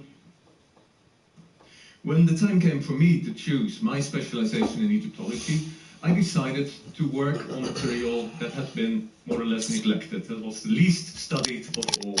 In the time when Egypt started to change from the ancient pharaonic culture to a more modern Hellenistic type of society, the Greco-Roman period.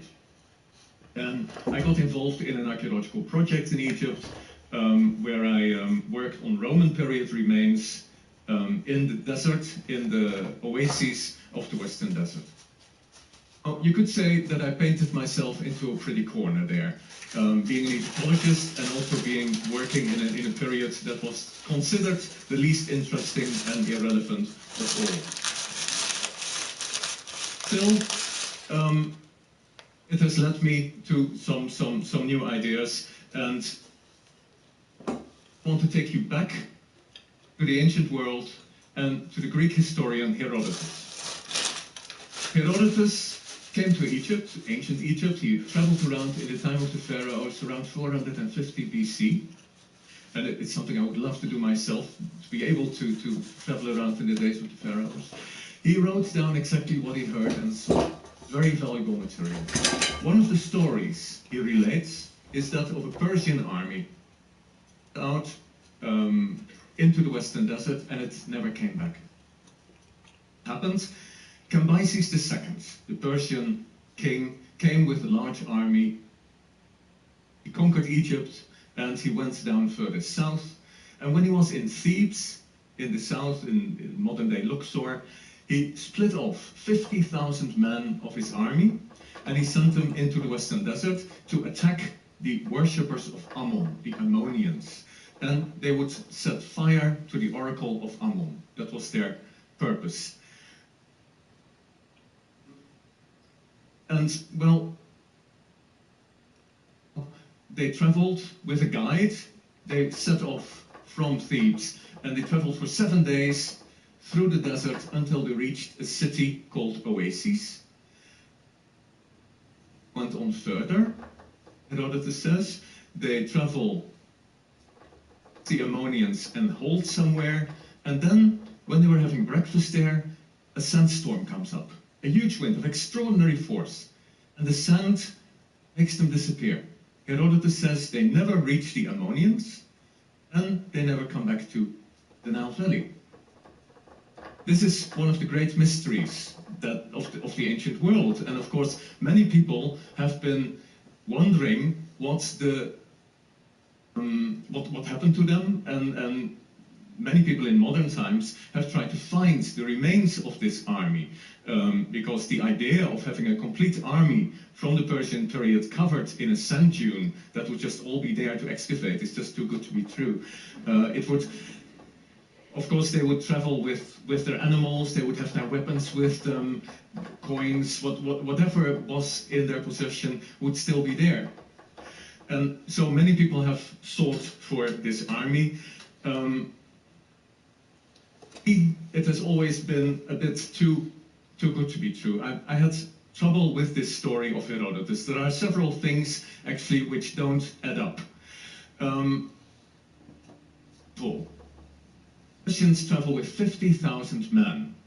That's a huge, huge amount. It is for desert journeys, especially for longer desert journeys, they go 7 days through the desert before they reach the first stop. It's completely impractical. Why? Well, they all have to take their own water and food, and then animals that travel with them to carry this water and food also need water and food, and so on. The caravan would be huge, far too impractical. Then there is also the point of Thebes. They're sent out from Thebes. Cambyses sends them into the Western Desert from Thebes and to go to the Ammonians. Well, there was an oracle of Ammon, a very famous oracle, that also Alexander the Great visited, and that's in Siwa. That's up in the north of the Western Desert. You don't go there from Thebes. When you want to go to Siwa, you travel the northern coast, and that would be far more sensible. So, again, I don't understand. Then the matter of death. This army disappears in a sand dune, in a storm. Well, I traveled a lot in the Western Desert myself, and I spoke to many travelers who are very experienced in the Sahara. And sandstorms are pretty nasty. They can be a huge nuisance. They can last for days. Out of water. Lose your way. Kill you. The sandstorm, the large army, it's inconceivable that it would actually kill this amount of people. So, to me, the legend recorded by Herodotus was just that, a legend, a myth, something that couldn't have happened in reality. But still, it's attractive. It's a story that people like to believe the unbelievable. And just the idea is attractive because it is about hidden treasure as well. It's hidden treasure somewhere out in the Egyptian desert. I was interested in the story because I wanted to find out, where does it come from? What is the basis in reality? Why did this story come up? And in my work in the archaeology of the Western Desert, I actually came across material that helped me to solve this puzzle. Since about 10 years, I excavate with a team of Americans and Italians from New York University. We excavate in a city in the oasis of Dakhla. And this city has a temple that functioned for about 1500 years. And one of the first pieces we found was written in hieroglyphs, and it contained a name, a royal name, Petubastis. Well, very interesting, but there are several kings with this name, Petubastis. I couldn't place him, and it was just one piece. Then, 2014, in January, we found further pieces, and it helped then to solve this, and it turned out that this was Petubastis IV.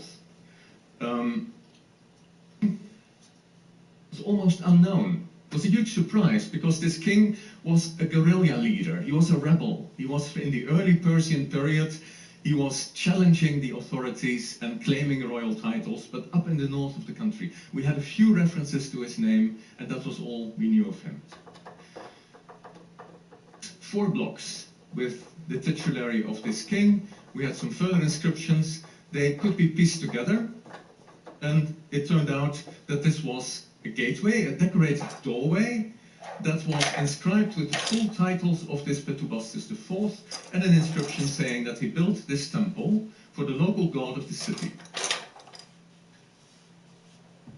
A big discovery. I realized immediately that this would be big because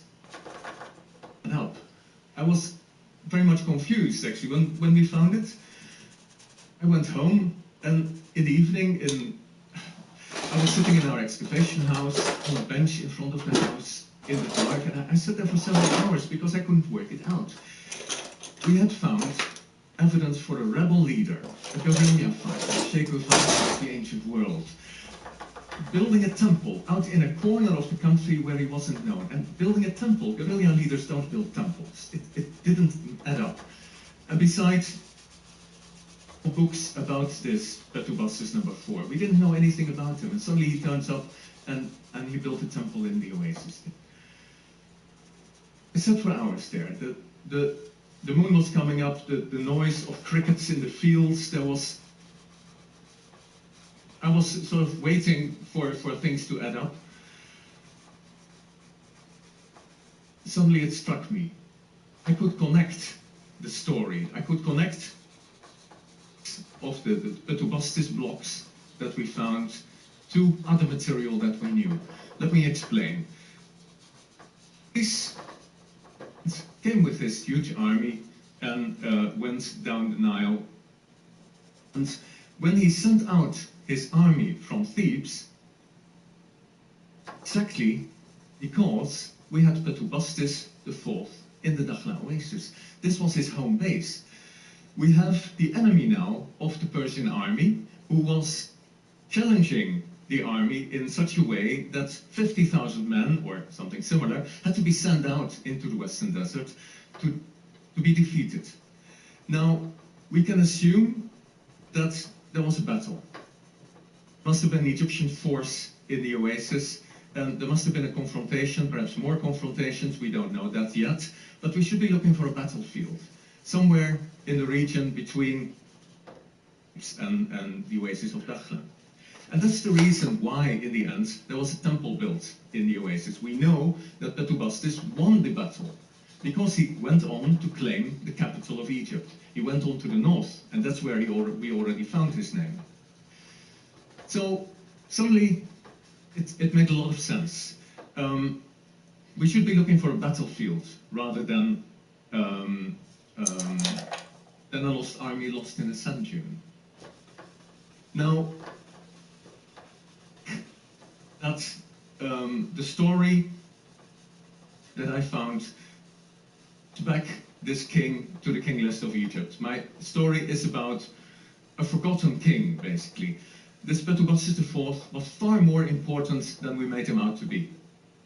He was actually in charge for several years. We can now estimate that he must have been in charge for several years. He had enough power, he had enough influence to have temples built in his name, which is quite something special. So, okay, we have another king in the king list of Egypt added. Personally, the story is also very much about the choices I have made in my life. I realized early on, well, where my passion was, that I wanted to become an Egyptologist. And in the end, that's what I did. And I think it's actually the most important thing you can do in your life. Follow your passion. Find out where your passion is and follow it, wherever it may take you. In the end, it may enable you to rewrite a part of history.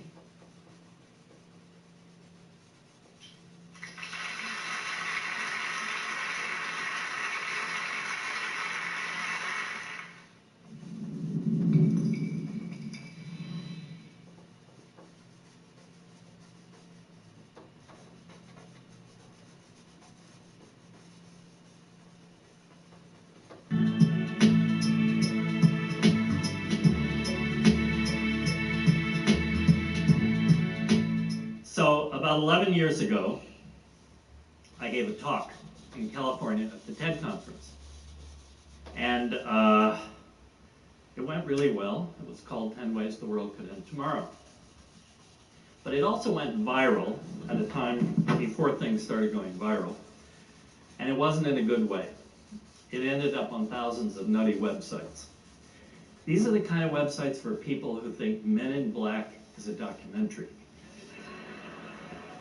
It's the kind of websites for people who actually believe the Mayan calendar does predict doomsday. So if you'd Googled me before this talk, you would see maybe 9 or 10 references to me as a Science magazine editor. And 3 weeks after the talk, there were 418 references linking moi to Little Green Men for Mars. Now, coincidentally, I was teaching my mother how to use a computer at the time. Long distance. And I was teaching her about Google. So guess who she Googled first? So I started worrying about my reputation a little. And I decided to call Chris Anderson, the TED curator. I knew Chris would not want TED speakers to be co-opted by every nut job on the web. And maybe he could get his friends, Larry and Sergey at Google, to erase all this. I was a little disappointed. Didn't exactly get the sympathy I was looking for. Chris thought it was funny. But he did ask me to do another TED Talk. And I jumped at the chance because I saw it as redemption. I could do 10 reasons to be optimistic about the future. And I did. It was a great talk. Honestly, my best talk ever. Full of surprises, lots of interesting science, but it didn't go over so well. Everybody wanted another 10 ways the world could end suddenly. And no one posted the optimistic talk. So when Mike and Linda asked me to give a talk at TEDx these many years later, I had lots of good ideas. But guess what they wanted? And that's why we're here, Dr. Doom and Gloom. So let's begin the 2013 countdown. Okay, you're looking at N1H1. It's the original flu virus that caused the last great pandemic, the flu of 1918, which infected 50% of the world's population at the time, which was 1 billion people, and probably killed 1 out of every 10 people. But here's the interesting thing about it. It came in 3 waves, 3 different waves, pretty much about 6 months apart. Second wave killed every single person who got the flu. That's how bad flu can be. Now here we are in 2013, and in barnyards all over China there are ducks and pigs and chickens in close proximity, and that's actually where influenza originates. Now viruses have gotten so good at mutating, and in these barnyards mostly, that you and I have to get a flu shot every year to protect against this. Although I will tell you something interesting, less than half of the population in the United States does get a flu shot every year. But that is not what keeps the Centers for Disease Control up at night. What they worry about is something called a recombinant flu bug. How it works. There are 2 kinds of viruses. There are viruses that infect animals, and animals pass them easily to other animals. And then there are viruses that infect humans, and they pass them easily to other humans. When a human has something like the Hong Kong flu, or in 2009, that H1N1 that came back, and they go to the market and they buy a chicken that happens to have one of these animal viruses, and they take it home and they don't cook it properly, and they eat it, they get the animal virus. And now inside that person are 2 kinds of viruses. A virus that transmits easily from human to human, and a virus that transmits easily from animal to animal. But in almost all cases, that animal virus is far more toxic and far more of a killer. Now, in just the last few weeks, a new very deadly animal flu called H7N9 has popped up. About 100 people are infected, a lot of them have died. And this is one that the CDC is really worried about. And we could be looking at another worldwide pandemic like the Spanish flu if a human being who has a human-type virus that transmits easily to people happens to eat one of these animals. Now, there are solutions to this, but we live in a very different world from 1918. There are 80,000 commercial jets that take off every day full of passengers. It would take a flu virus about 2 weeks to circle the globe. Private producers cannot make enough vaccine fast enough to save us. The only thing that we can do is what the Australian government has done, which is to create laboratories that are ready to go on a moment's notice to create vast quantities of flu virus. Do this. Second, we need to make a simple dipstick test. You go to the drugstore, you buy a swab, you put it in your mouth. If it turns blue, you have the flu. How many times have you gone to the doctor? Do I have the flu? Do I have a bacterial infection? Half the time they don't even know. When a pandemic comes, you want to know if you have the flu, and you will not be able to find a doctor.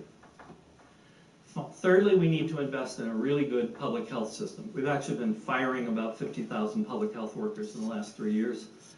40 or 50 years ago, this country built thousands of bomb shelters because we thought nuclear war was a real threat.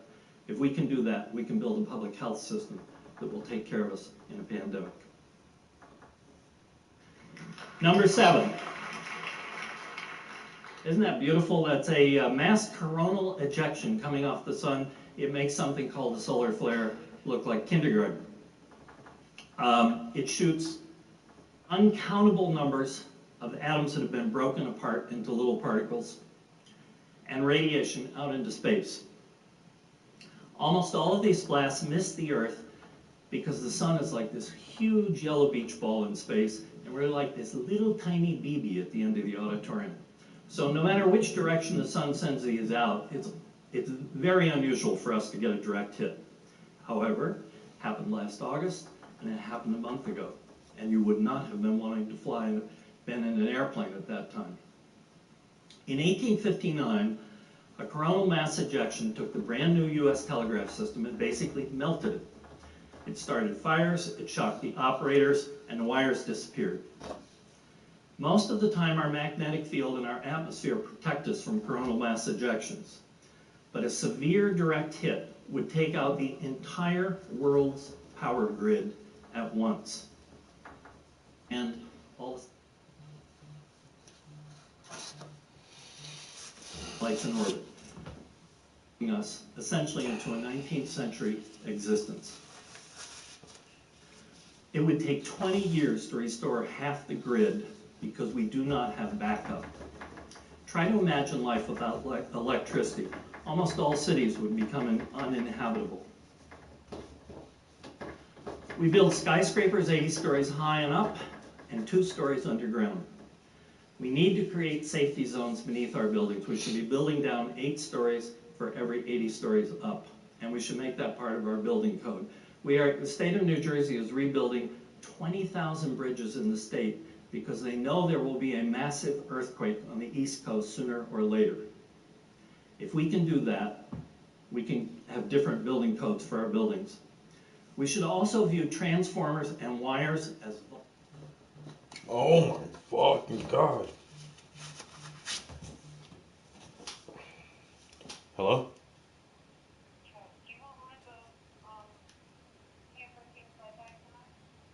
Yeah. All right. And expendable, and we should have hardened underground power plants ready to go in an emergency. This is a synthetic genome invented by the Craig Venter Institute and inserted into a bacterial cell to create what I would call a new life form. Life form never existed before, and it can reproduce. Done 3 years ago, and the goal is noble. It's to produce anything we want from a cell. Takes in certain things, puts out stuff that we want. For example, they could make synthetic vaccines, or they could turn carbon dioxide into usable fuels.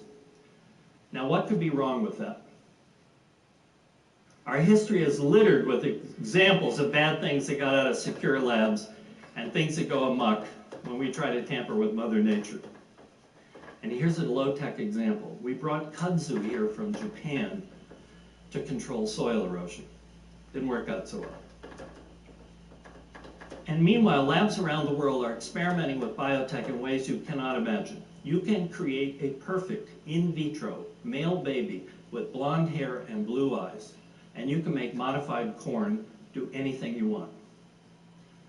Now, is genetically modified corn saving us from famines? I see it as a threat to the only purely wild corn genome left in the world that grows in Mexico. Number 1 here, watch closer, regulate more. Watch closer, regulate more. No single federal agency or a single law governs this vast new world. Instead, there's a hodgepodge of regulations from the Food and Drug Administration, the United States Department of Agriculture, and the EPA. We need a new single agency of the government to bring order to this. Meanwhile, less watched people are entering this field all the time, and amateurs will follow. Kickstarter just got its first proposal for a synthetic life form, a plant that would glow at night so we can sprinkle its seeds along roadsides and eliminate streetlights. Remember that genetically modified crops are not driven by a need to produce a better world and to save people from starvation. They are driven by money, and synthetic biology is about money too. Now for a little humor. I'm going to tell you this, you're not going to believe it. Computers will be smarter than us in 20 years. You know this stuff. You know that Deep Blue can play chess better than anyone on the face of the planet, and you know that the Google car can drive itself better than you can drive it. It's hasta la vista time. Time to wake up and smell a silicon. If you want to get ahead of this curve, you are going to have to become a cyborg. Number 4, a lot of volcanoes go off. These things are huge trouble. We do not live on a nice, stable, solid planet. It is mostly molten rock and iron, and it probably has a nuclear reactor in the center of it that keeps it hot. We're like on these life rafts, floating over all this molten rock. Earth's crust is so constantly folding in on itself that we cannot find a stone on the surface of the Earth that is as old as the planet.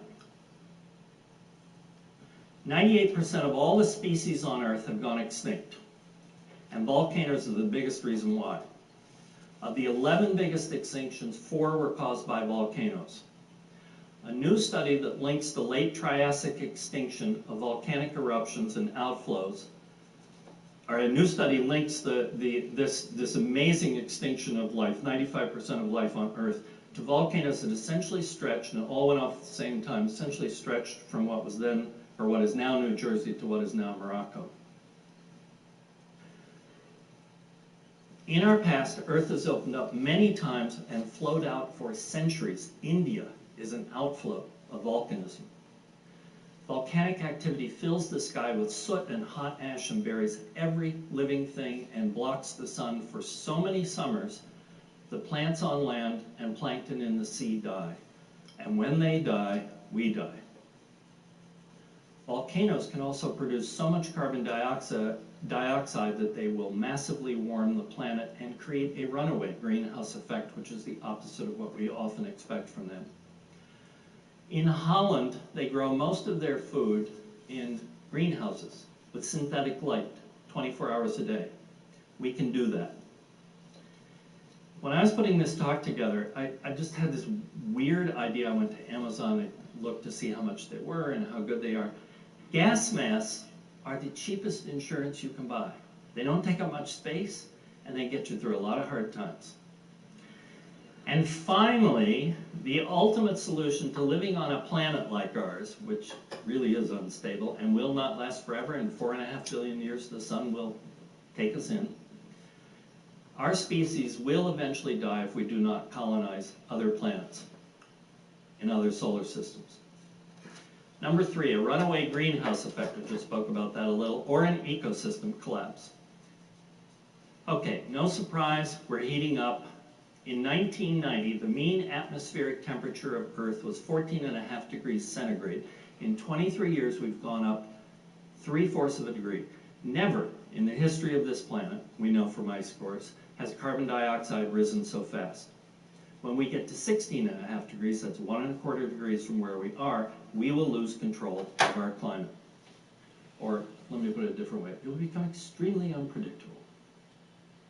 Every major extinction in Earth's history has been characterized by rapid increases in CO2, and we're now in an unprecedented period of increases in CO2. Normally, the atmosphere releases about 10% of the heat we get from the sun. But as we heat up, more and more water turns to vapor, more global warming methane and other gases are released from the northern and southern permafrost. And at some point, the Earth works like a greenhouse, gets into a feedback loop that eventually will turn us into Venus, where the average daytime temperature is 900 degrees Fahrenheit. At the same time, we're witnessing a huge extinction cycle. In the next 25 years, we will lose 25% of all species in the Hawaiian Islands alone. We're devastating our oceans by overfishing them, and we're killing our coral reefs with heat. Somewhere in the Amazon rainforest is what I like to call a marginal tree. We keep cutting down oxygen-producing trees, and someday, when we get to that marginal tree, we will see the beginning of the collapse of our oxygen ecosystem.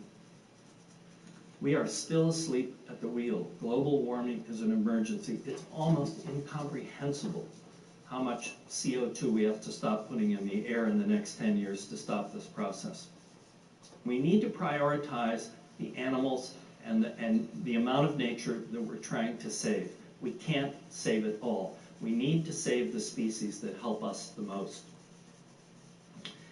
Now this is interesting because 11 years ago this wasn't even on my radar screen because I don't think nuclear war was any kind of significant threat.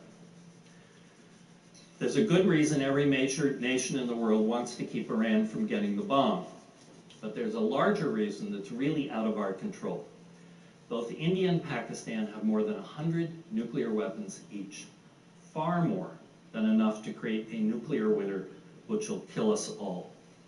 They have fought 3 wars since 1947, and India is developing a nuclear submarine fleet so it can fire its missiles from anywhere. President Obama has spoken about this idea. It makes tremendous sense. And there's a huge rap against anti-missile systems because if we use it and we knock down everybody else's missiles, then we're left with all the good missiles. So part of the reason to this problem, or part of the answer to this problem, may be to develop anti-missile technology cooperatively with many, many other nations and place them where they are needed.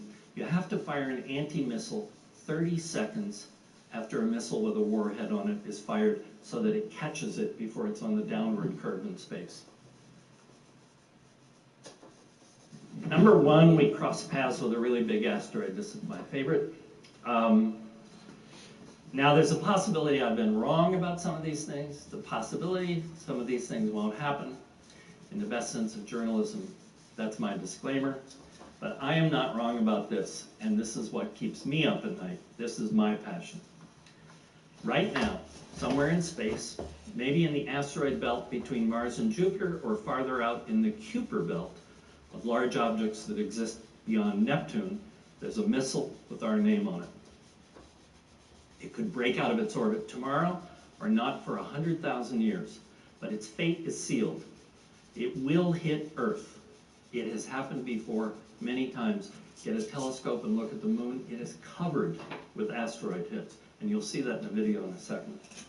The Earth is just as pockmarked with asteroid hits. It's just that folding crust that we have that's hidden a lot of them, and vegetation has covered a lot of it. A large asteroid took out the dinosaurs 65 million years ago by creating shock waves and firestorms across this planet, and created a sky so full of debris that summer did not return for at least 100 years, and maybe 1,000 years. Had humans been alive then, they would all have been wiped out. Now, here's some hope. 433 Eros. This is a huge rock. It's bigger than the one that took out the dinosaurs, that orbits in the asteroid belt between Mars and Jupiter. Sometime in its future, it will shift from a Mars crossing orbit that it's in now to an Earth crossing orbit. It will intersect with where our planet is. It is bigger than the asteroid that killed off the dinosaurs. But here's where this thing gets interesting. We took this photo from a space probe that left the Earth in the year 2000, a NASA probe that was designed to study asteroids.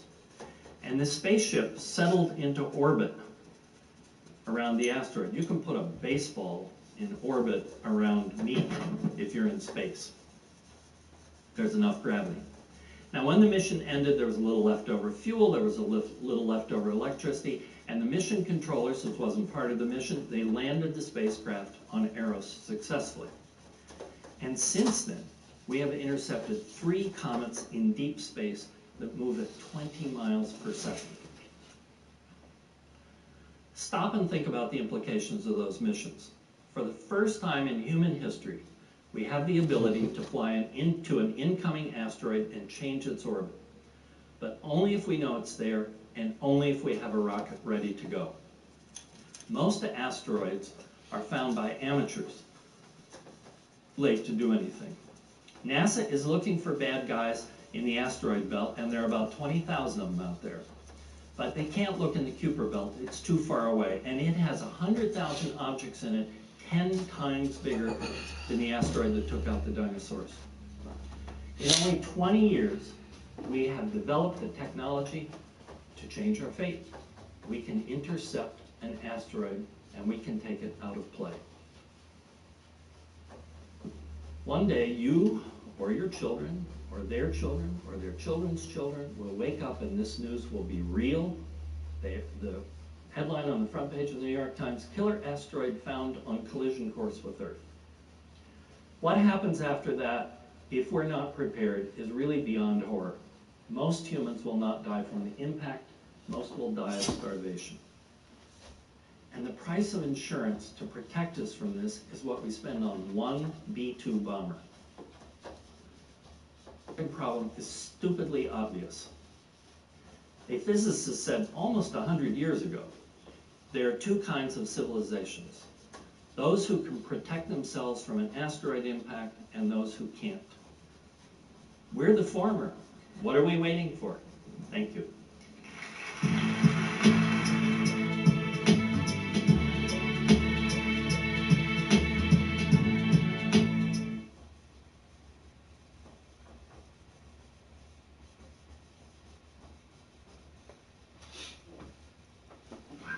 I finally figured out what car to get. Now, where to find the best deal? What's that? Car Gurus, 2 grand below market value, 5-star dealer rating. Ooh, I'm beat. Car Gurus, find great deals from top-rated dealers near you.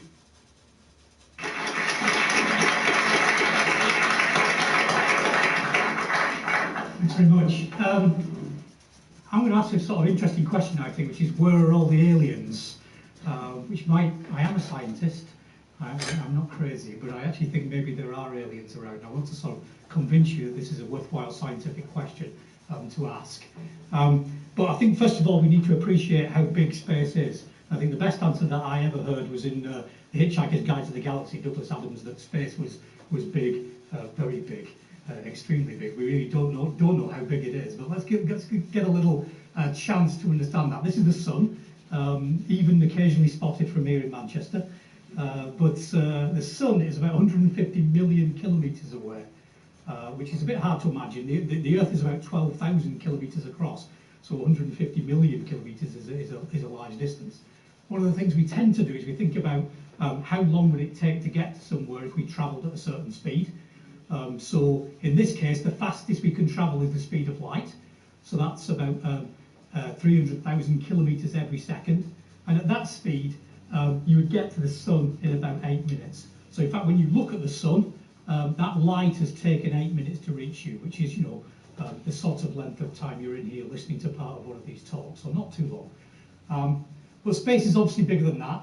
If we go out into our Milky Way galaxy has many suns, many stars, hundreds of billions of stars. So, if we shared all the stars out in the Milky Way between all the people on the Earth, we'd all get about 50 each, basically. It's that sort of number of stars in our Milky Way galaxy. And the nearest other star to the sun, that light that took 8 minutes to reach us from the sun, it's on its way now. When I started talking, so let's set off with the sun, and it'll get there about halfway, get here about halfway through the talk. If that light sort of passed by the Earth, and we waited for that light to get to the nearest other star, we'd be sitting here listening to my talk for about 4 years. So probably not the best thing to be doing. So huge, that's 50 stars. And across the whole of our Milky Way galaxy, that light would take 100,000 years to cross it, with those hundreds of millions of stars within it. Actually, that picture there is a galaxy. It's not our galaxy. It's the nearest big spiral galaxy to our own. It's called the Andromeda Galaxy. So it's the nearest other big, large galaxy like the Milky Way. And the light from those stars that you see in that picture, you can actually see this if you know where to look.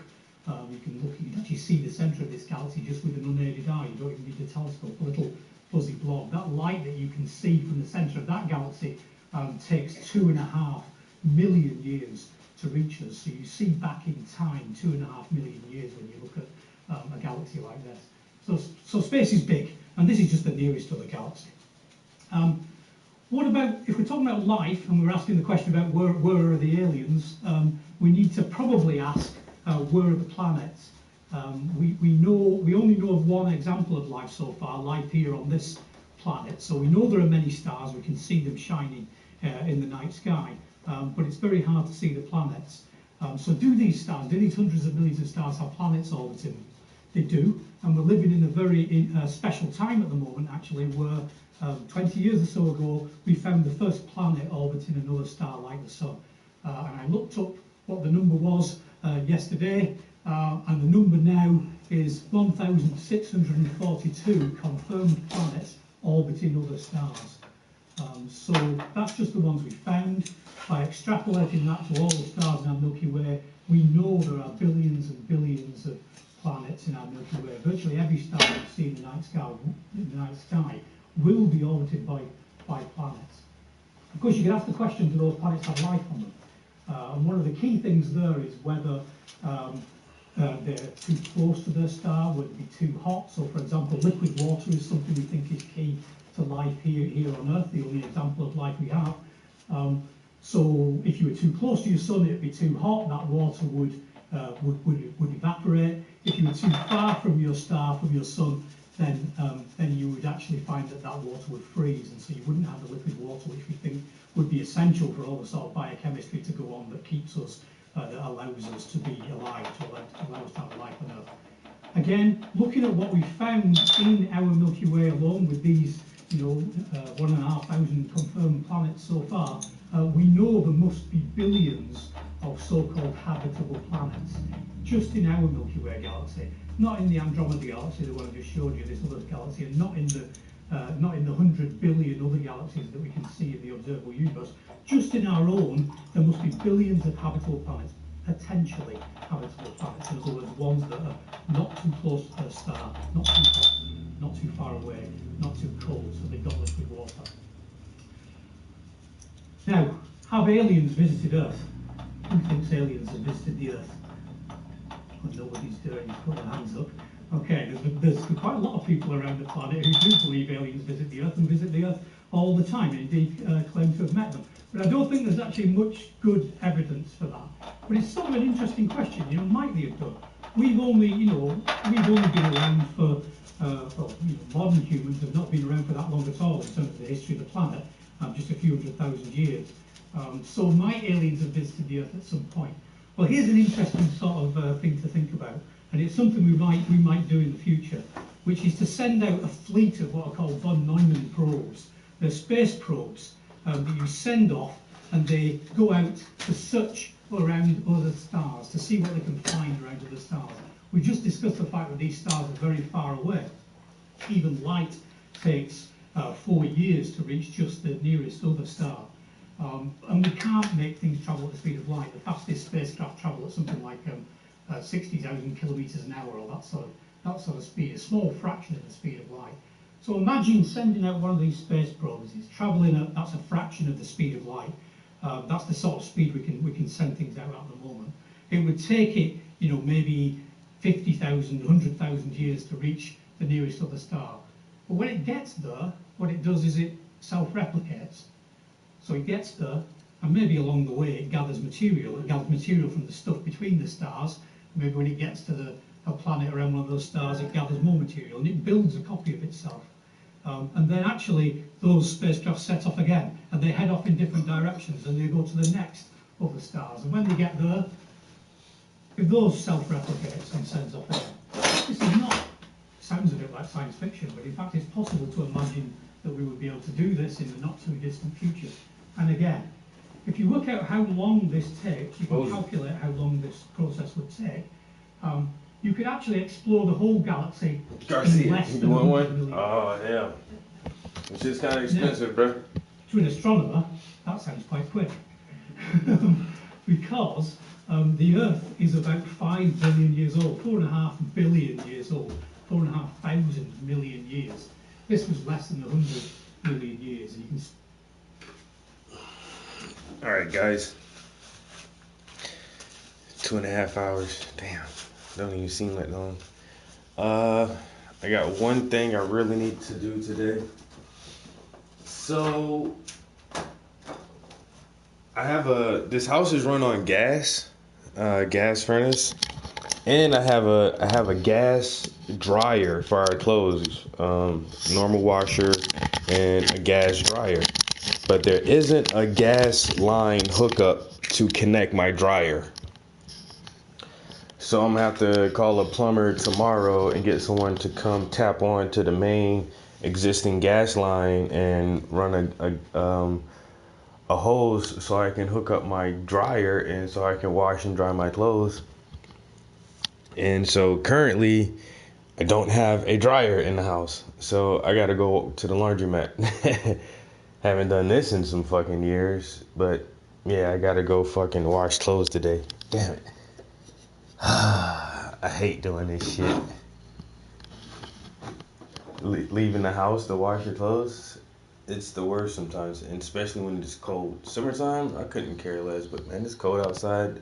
Nobody want to be lugging around laundry and sitting on the laundromat for an hour and shit.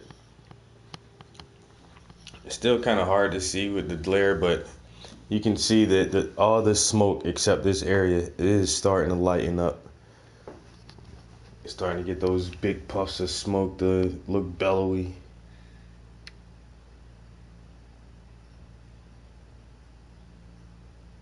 Throw them shits in the tub. My back ain't that strong, man. I'll be hunched over all day, fucking scrubbing some goddamn jeans and underwears. It's all good. Shit, we just went to the laundromat for about an hour. That's why I want to get this shit done now. Go ahead and let this be my main thing for the day, so I can say I did something.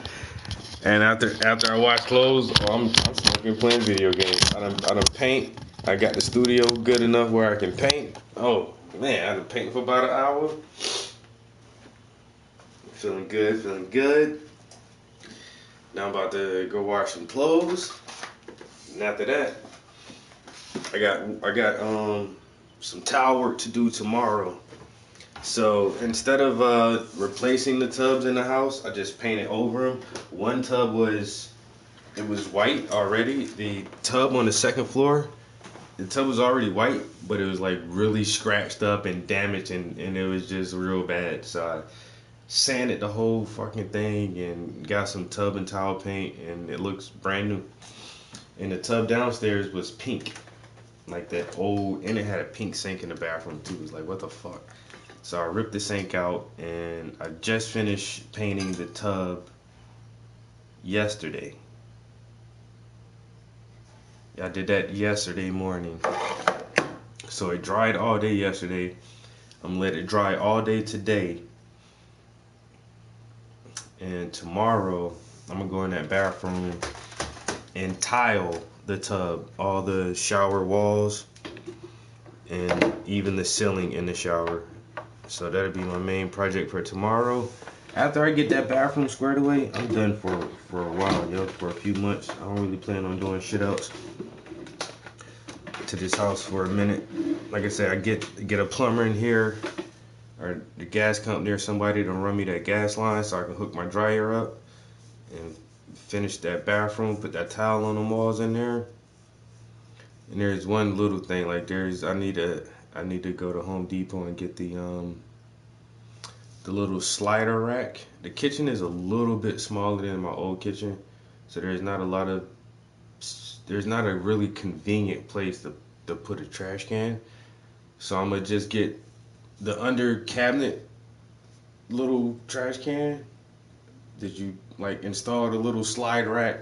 So you open the cabinet door, slide the trash can out, slide it back in there. I'm gonna lose cabinet space, but I'd rather do that instead of having a trash can right in the middle of the kitchen somewhere. It doesn't even look right. So with that being said, guys, let me go get some coins and go wash these clothes.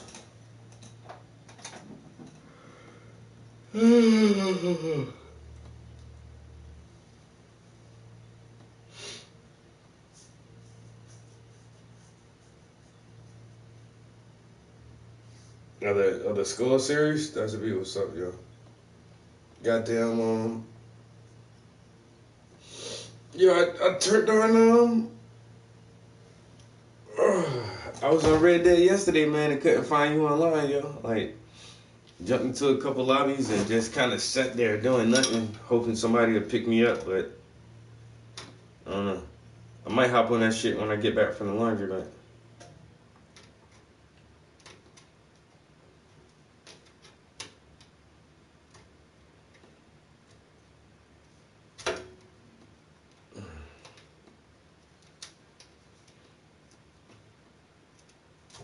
Yeah, YouTube how to install a gas line.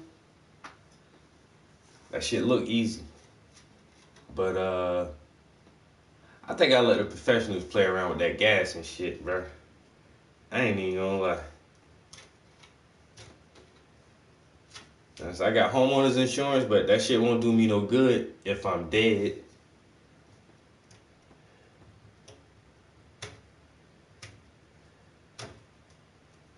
And then everybody, yeah, and everybody gonna be like, well, what happened to Trap? Nigga blew himself up. You know what I'm saying?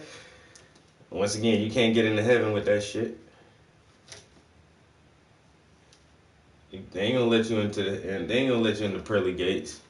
How'd you die? I blew myself up. We're gonna have to see you to purgatory. We ain't gonna send you to hell, but you can't come here. That's some dumbass shit. Why you ain't just call the gas man? I don't know. Motherfucker won't let you in heaven for that shit, man. You blow yourself up.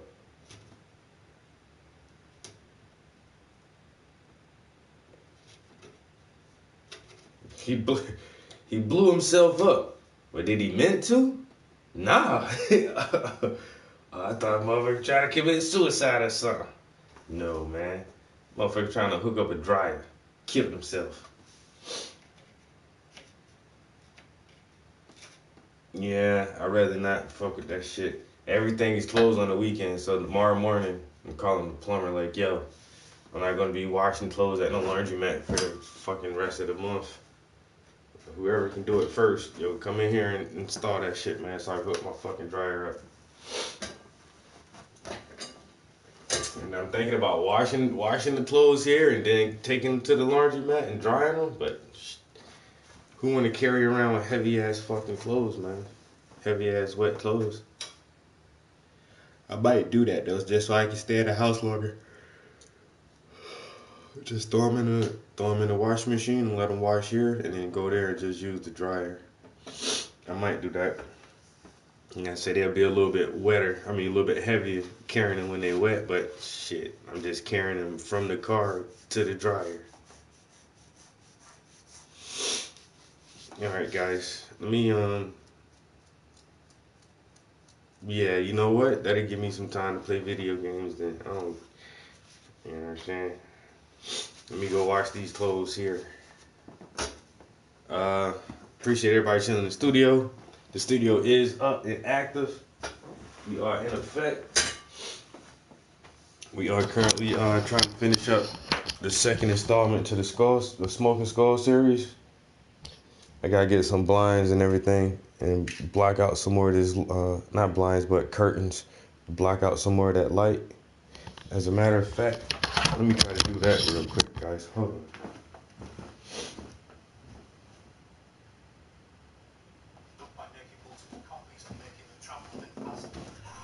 So this is actually short on the lifetime of a planet like the Earth, or on the lifetime of the stars that are in the galaxy. So if you imagine that there might be life on these other planets that might be doing this, one interesting question is, where are the aliens? If there had been a civilization before us that were able to do this, might they have done this? Might we have actually been visited by these fleets of probably robot spacecraft self-replicating and spreading through the galaxy? We haven't seen any evidence for that. It's an interesting question. We've not been here for very long in the history of the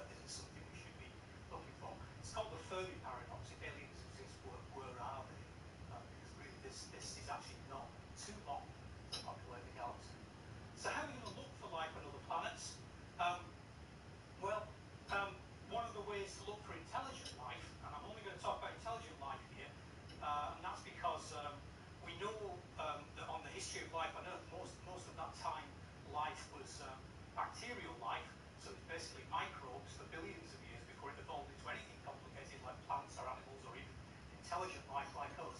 So it may well be that bacterial life is common, but if we were interested in intelligent life, if we wanted a conversation with some of these aliens, one of the ways we might do it is by using a radio telescope. This is the one at Jodrell Bank, where I work, the Hubble telescope, and this is just a recording of the sort of signal we pick up with that telescope.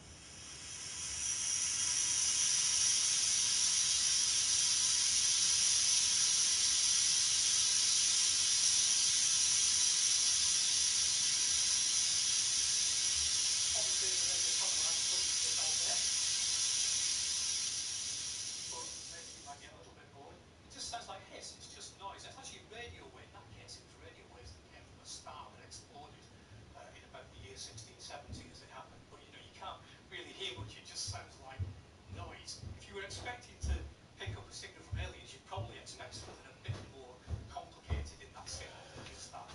Oh my God. Y'all had to go in the basement. You're walking from the basement up to the 3rd floor? That shit don't make no sense. Just to get some tags. Holy shit. Alright. I need a goddamn elevator in this bitch. What? Oh man. Alright, so I did not hang these properly because I don't give a fuck. Oh, I need to get that piece too for that light.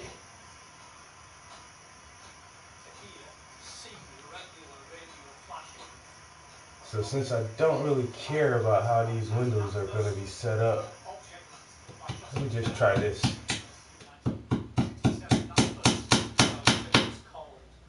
If I do it this way and see if it'll just work. Rigging up the studio, rigging up the studio.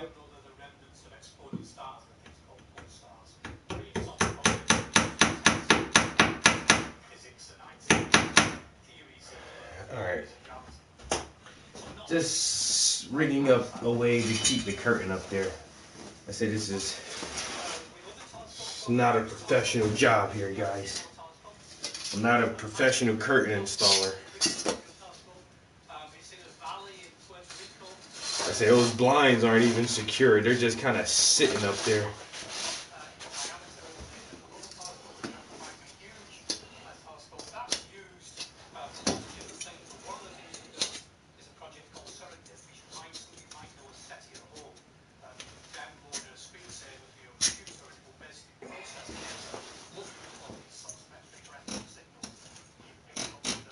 What the fuck? Oh, bent that all the way down. Don't break. Damn, don't break. Do you gotta oil up these things or what? These large telescopes collect lots of radio waves. They see, or if you like, they hear very faint things coming from the distant universe. And so these are the sorts of things we might be interested in using to pick up extraterrestrial signals. And this one's been used to search out clues, look in the direction of those planets that we know of. The Parkes telescope here is in Australia. Again, this telescope, the Greenback telescope, are involved in a new project looking for these extraterrestrial signals called the Great Western. Aha! Boy, you rig up anything. MacGyver in this bitch. A network of telescopes spread across the country between here and between Jodrell Bank and all the way out to Cambridge. 7 radio telescopes, all connected by optical wires, linked together to act as one giant telescope. And again, amongst all the other things we're doing, we're starting to look through those signals, looking for potential extraterrestrial signals. And what's coming in the future is an amazing telescope we designed at the moment called the Square Filter Array. Oh, don't fall. Damn, that bitch about to fall. Don't fall, mother sucker. Connected together, and other types of aerials connected together that will make a giant telescope whose size is equivalent to 220 times the size of the telescope Jodrell Bank. We'll see incredible. Come on, Neil. Goddamn. Pick up incredibly weak signals. And in terms of looking for aliens, in just 1 minute, that telescope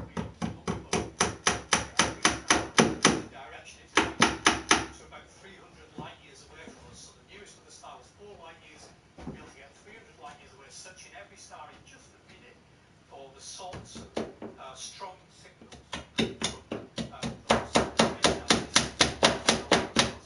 So if there are aliens out there with this sort of technology, and if there's messages. All right, this will be the last thing I do in the studio today.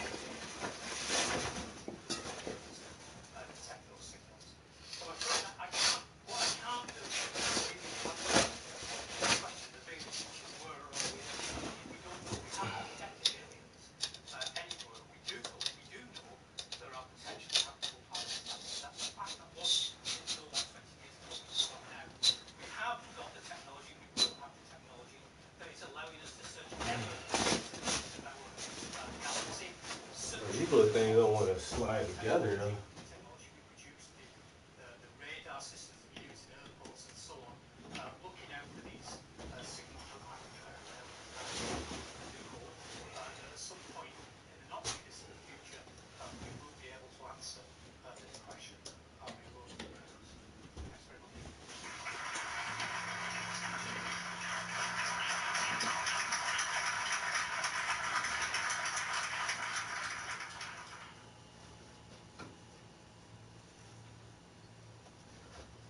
Wham.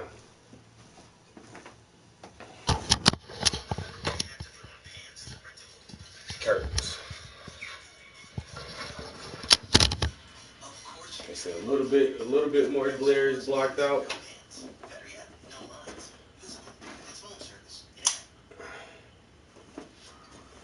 A little bit more glare. Now if I can just paint these walls black, it'd be way better. Way better.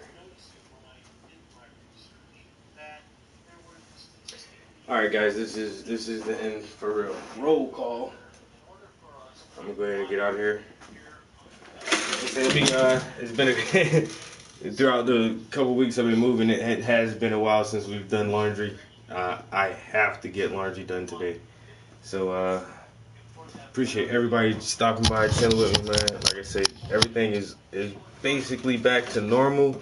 My streaming schedule.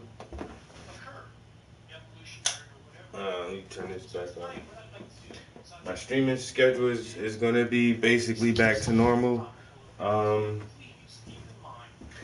will be starting work soon, so that may